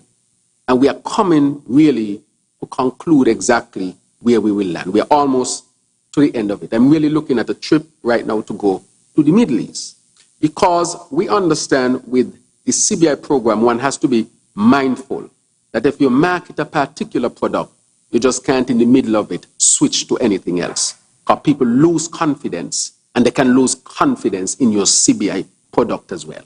So when you market your CBI program, you can't say this is for a public good where we'll build a prison that is needed because that is how it was marketed, because the government prioritized that. And then you go back now and say, look, we have to switch in the middle of that. All those persons who might have had interest would lose confidence in your CBI program and can damage the CBI program. So we want to continue to be persons who are responsible, a government that is responsible. And so we have looked at it very carefully. That is why we are coming up with the measures that were mentioned to implement them to make sure that we strengthen the program so that something like this does not happen again. And that is why we have to make the trip as well to make sure. So the situation with that is that that program, we can't make a direct switch in it, even though we have discussed switching. So as far as that is concerned, because of how the CBI program is structured, we just cannot switch off a particular project that was marketed. Well, that's the excuse. But my straight talk family, Prime Minister Drew has signed, we are told, some 3,000 applications under that project thus far, my straight talk family. And we ask ourselves, and we're asking Prime Minister Drew, when would the country learn about the number of passports that have been sold under the CBI project. A reporter asked you a question at your last press conference about a month ago. You promised to provide the information, but to date, you have not. Good afternoon, LaShawn Dixon. Thank you, Nevis Observer. My question to the Prime Minister. Last time we had a count of how much CBI applications had been processed was in 2018. The question is, how many passports have been processed up until this date? And how many citizenship applications have you signed off on since in the first 100 days since taking office? And second question is, what is the general breakdown of nationalities who are willing to get citizenship, economic citizenship from St. Kitts and Nevis? And Right. is there a plan to put a cap on any nationality? Is there a plan to? Put a cap on economic citizenship? Right, so the questions you have asked are very good questions, and we'll have to get back to you on the numbers because they are very, very specific, and I don't want to not give you. All right, so we can always work on disclosing. We'll do that. Let me say on a number of things that you asked with respect to the numbers. Those are critical questions to ask, and we'll get back to you with respect to those numbers, and you can contact us as well to be specific. All right. Well, how long will we have to wait for this answer or these answers from Prime Minister Joe? And again, I must apologize to my WinFM posse, because I've just learned that WinFM did not join me tonight. I don't know if there's a particular reason for that, but I understand that WinFM is not bringing the program tonight. I was not told ahead of time. I have listened in vain to hear of the 130 million given away, but it looks as it will not be forthcoming, reads this email. I am still listening for the innovation in the budget. You have set the standard too high for incoming ministers to follow. Stay safe, my friend, and enjoy the holiday season. Thank you for those wishes, and I do want to wish you the same. And we will be coming to you as well on Thursday, and we'll give you that opportunity to extend wishes to your family and friends. I also anticipate that I'll have the former Prime Minister as my guest on the final program. So spread the word that the Prime Minister Harris would be on Thursday coming, and he will have his own response, his own take on the budget presentation, and it's very important to hear that side. I understand as well that former Prime Minister Douglas did not make a presentation on the budget today as well. We don't know why. That's very interesting. You'll find that two former prime ministers and two former ministers of finance both made no presentation on the budget presented by Prime Minister Drew. And as I said, and I stand by my word, the 2023 estimates were full of fat. But my Straight Talk family, as I said earlier, and for those who may have just joined me at 11 before the 10 o'clock hour, our conversation tonight I labeled 130 million for grandchildren of slave owners, $500 for grandchildren of slaves. And I came to that caption after reflecting on the historical account relating to the end of the American Civil War, which was the culmination of the struggle between the advocates and opponents of slavery. And the slave owners lost their slaves. But importantly, they kept control over the precious land. Planters had to fend off attempts at land confiscation or redistribution to the freed slaves, and thus kept their plantation units intact. However, on St. Kitts in 1834, some 188 years ago, almost 2 centuries, slavery became an apprenticeship. But the former slaves found out that slavery on St. Kitts, that should became an apprenticeship.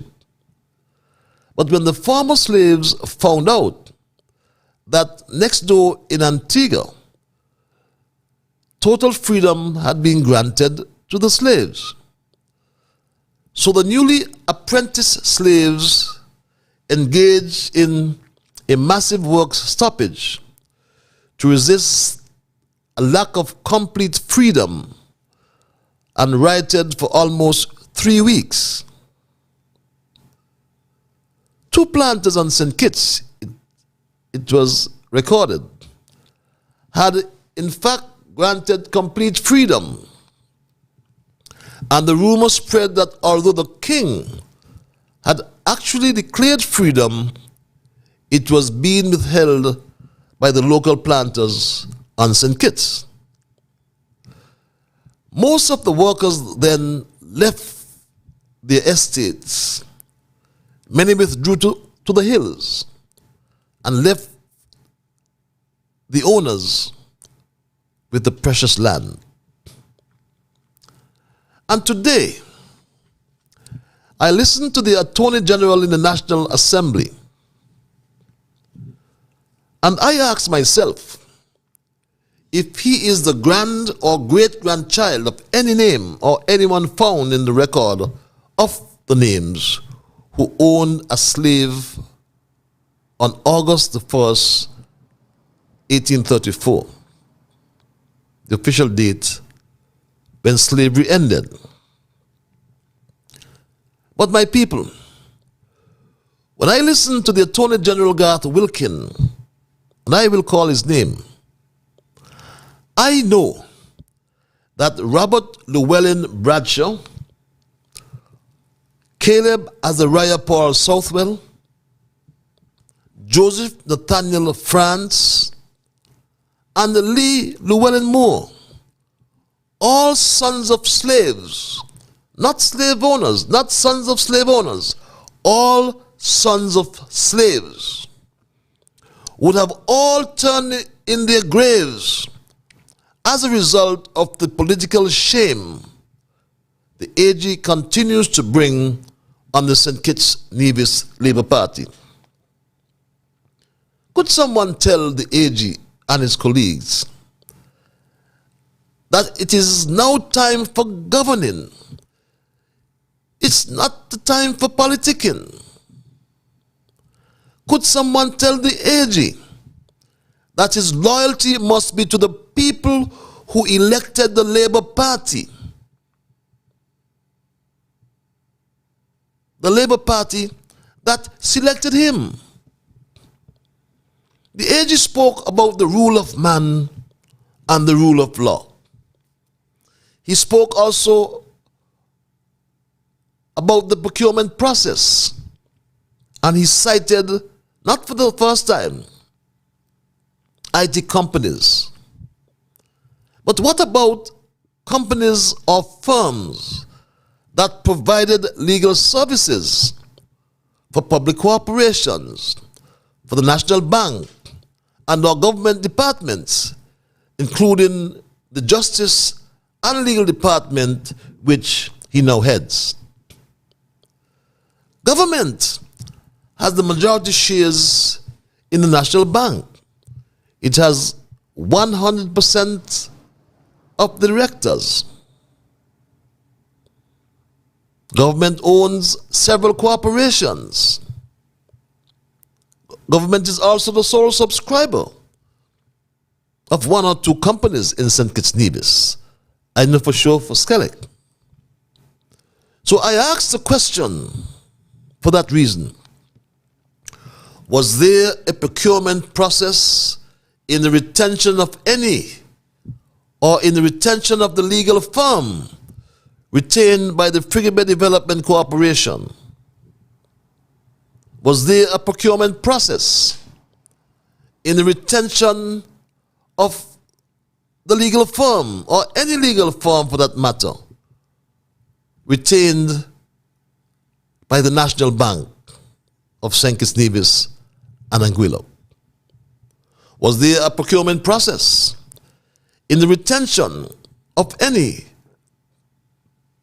or every legal firm retained by government departments and by other service providers, other legal service providers to be exact, given the opportunity to bid in a competitive process?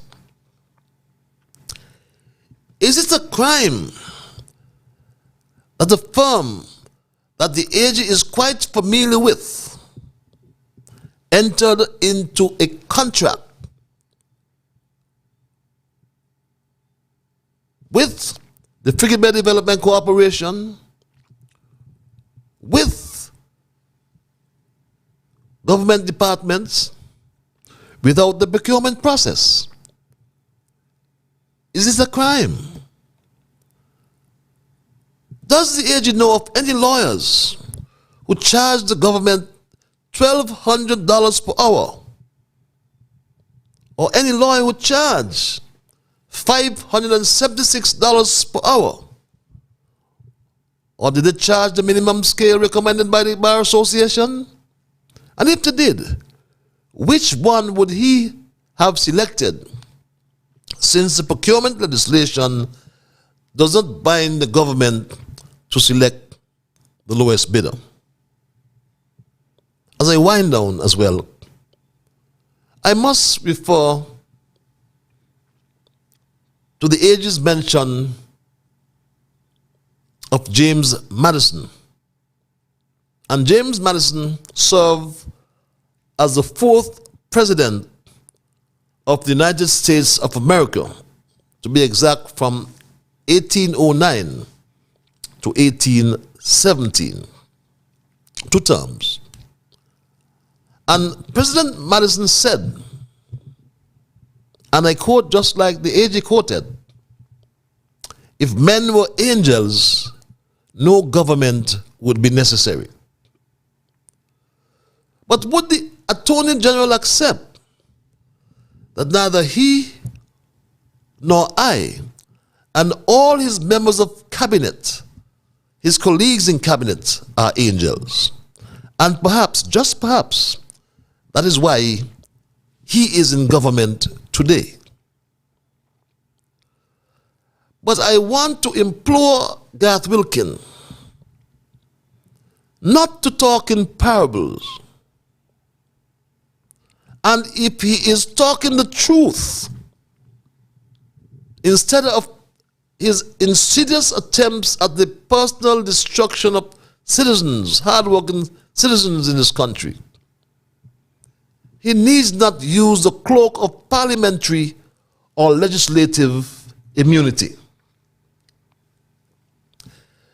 The AG can call into straight talk as well, or come as my guest at any time and let us have a conversation. My people, on Straight Talk, I can assure the Attorney General that I respect all my guests. We have a pre-show discussion and we outline the parameters within which we will operate. So, Mr. AG, if you don't want to call, be my guest at any time and let us have a conversation. And if you have any evidence about the Wellington Road houses that speaks to impropriety, then share it, Mr. AG. This email reads, "Good night, Mr. Patches. Another good show tonight. Thanks for enlightening the viewers on what's taking place in the Federation of St. Kitts and Nevis. The Labour Party has never had interest in the underprivileged. Prime Minister Drew ran his campaign based on lies and continues to spread false propaganda. Prime Minister Drew's conscience has been sealed by a hot iron as he continues to plow down the citizens of St. Kitts and Nevis and has no remorse about it. You are a wonderful host, and I truly admire you giving everyone an opportunity to voice their opinion, even when some folks act like fools. A fool remains a fool, beg your pardon, and has to be left on the road to nowhere. Good night. Good job tonight, and stay strong. Thanks for that commendation, my Straight Talk family." And sometimes, yes, we have to, apply the what I call the Mark Twain theory. The Mark Twain theory suggests that you never argue with a fool, lest you have to come down to their level and they will beat you with experience. But at times you still allow people to give vent to their feelings. And, as Straight Talk is a diverse, we entertain diverse views. And again, in closing, I ask the Attorney General, when did he start to work hard? Well, the Attorney General says he works hard. And we always provide the evidence, like I said. We don't fabricate, we provide the evidence. This is what the Attorney General said. We are at a proverbial fork in the road in our history. And to lead that charge, lead that change, lead us down the right path is the member for St. Christopher A. That is why he appointed me to be the anti-corruption minister.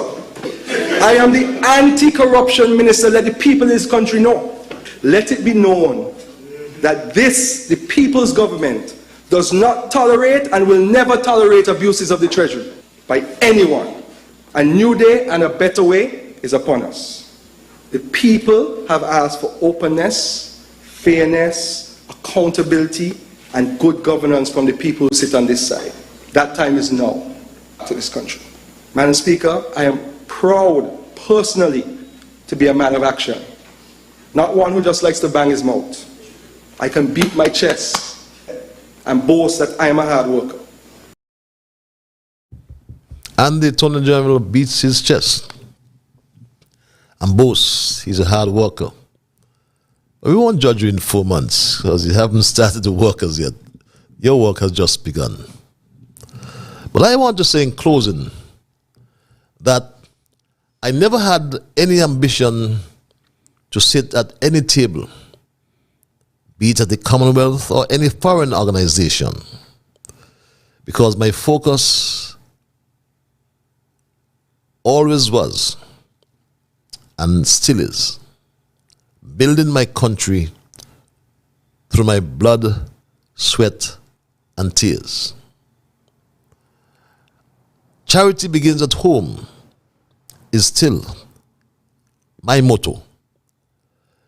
That is why when I was given the opportunity by the people of East Bastille, you can say what you like, But the world knows. St. Kitts Nevis knows. St. Kitts knows. East Boston knows that I worked hard when I led infrastructure development. I dare say, you will never ever see again in this country. You'll never ever find another infrastructure minister whose DNA will be at the R.L. Bradshaw runway from end to end, which will resurface. My DNA you'll find on the R.L. Bradshaw runway lighting, modern solar lighting you will not find on many airports throughout the Caribbean.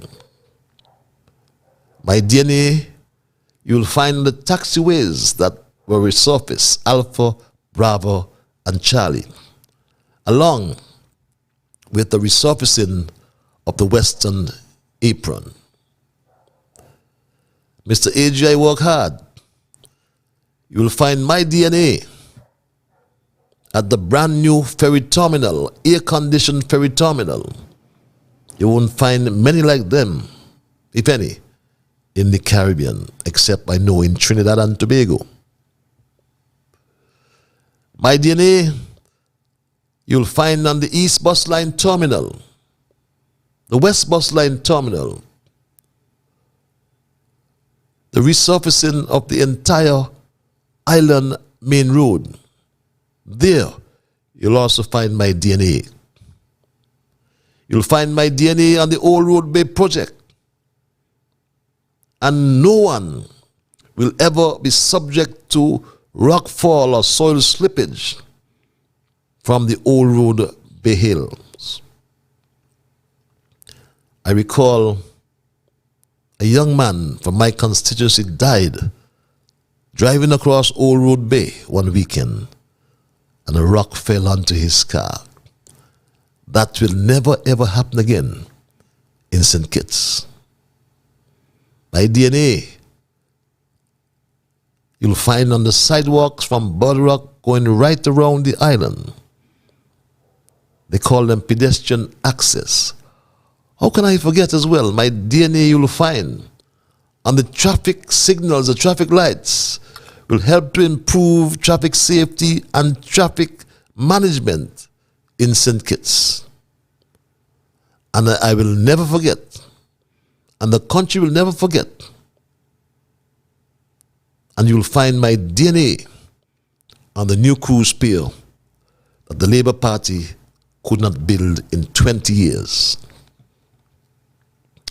I said before, and I'll say in closing, that it is a political shame that the St. Kitts Nevis Labour Party administration, at this time in our history, like 200 years since the King of England abolished slavery, and the grandchildren of slaves can even countenance the thought of rewarding the grandchildren of our slave owners by giving a $130 million bonus to Christopher Harbour for non-performance over the past 15 years. And I'm not saying that the new board of the National Bank cannot revisit a decision of its predecessor board.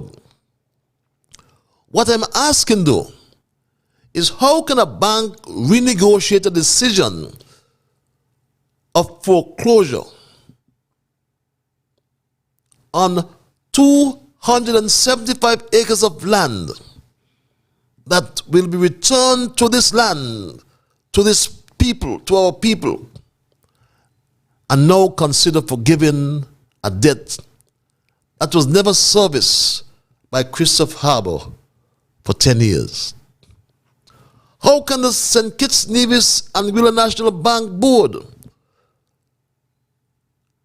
with instructions from the Drew administration, pump $12 million more into a non-performing loan, when in fact there's over $400 million accounted for in the report of 2022 in non-performing loans accumulated at the bank. Furthermore, a cursory glance at the St. Kitts, Nevis, and Wheeler National Bank annual report for 2022 revealed that after taxes, the bank has lost almost $3 million. So I say, hell no to the grandchildren and great-grandchildren of slaves in the present government, along with the one great-grandchild of a slave owner, who are planning to give $130 million to grandchildren of slave owners, but gave monkey money, $500 to the grandchildren of slaves. That's my story tonight, and I'm not going to change it. My time is done, and I've got to run. I want to thank all of you who joined me tonight. I must first apologize for what I belatedly found out was the absence of the Win FM radio connection. But thank all of you who followed me on social media, on Facebook, YouTube, and other platforms. Thank those of you who called, those who sent emails. I want you to remember, those of you who listen by whatever medium, I want you to know that you are the ones who make Straight Talk, and I say a big, big thank you. I am Ian Patches Liebert, and God's willing, we'll have a special guest on Thursday night, the former Prime Minister of St. Kitts and Nevis, Dr. Timothy Sylvester Harris. He'll be here for the 2 hours to discuss the budget, its presentation, and entertain your calls and your emails. Until that time, be good to yourselves and to all whom you meet, and spread the word that the PM Harris will be on Thursday. So until then, be good to yourselves and to all whom you meet, and remember that whatever your mind conceive, that you will achieve. But first of all, you got to believe. So when you wake in the morning, thank God for the morning light. Thank Him for taking you through the night. And my Straight Talk family, keep moving on. Bye-bye. Until we connect on Thursday.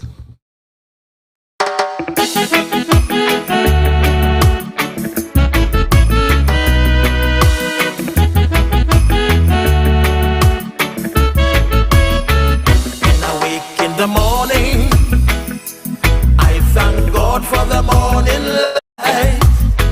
Give Him thanks and praises for taking me safely through the night.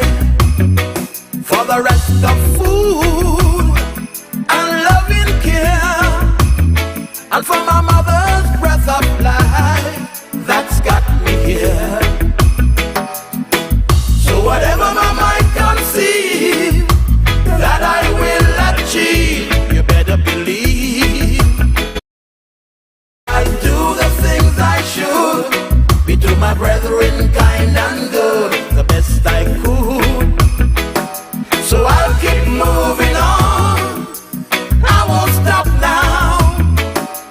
I'll keep moving on, till I reach the top somehow. Down on my knees, the Lord I kneel and pray, my heart and soul, beg Him to take me through each day, my guardian to keep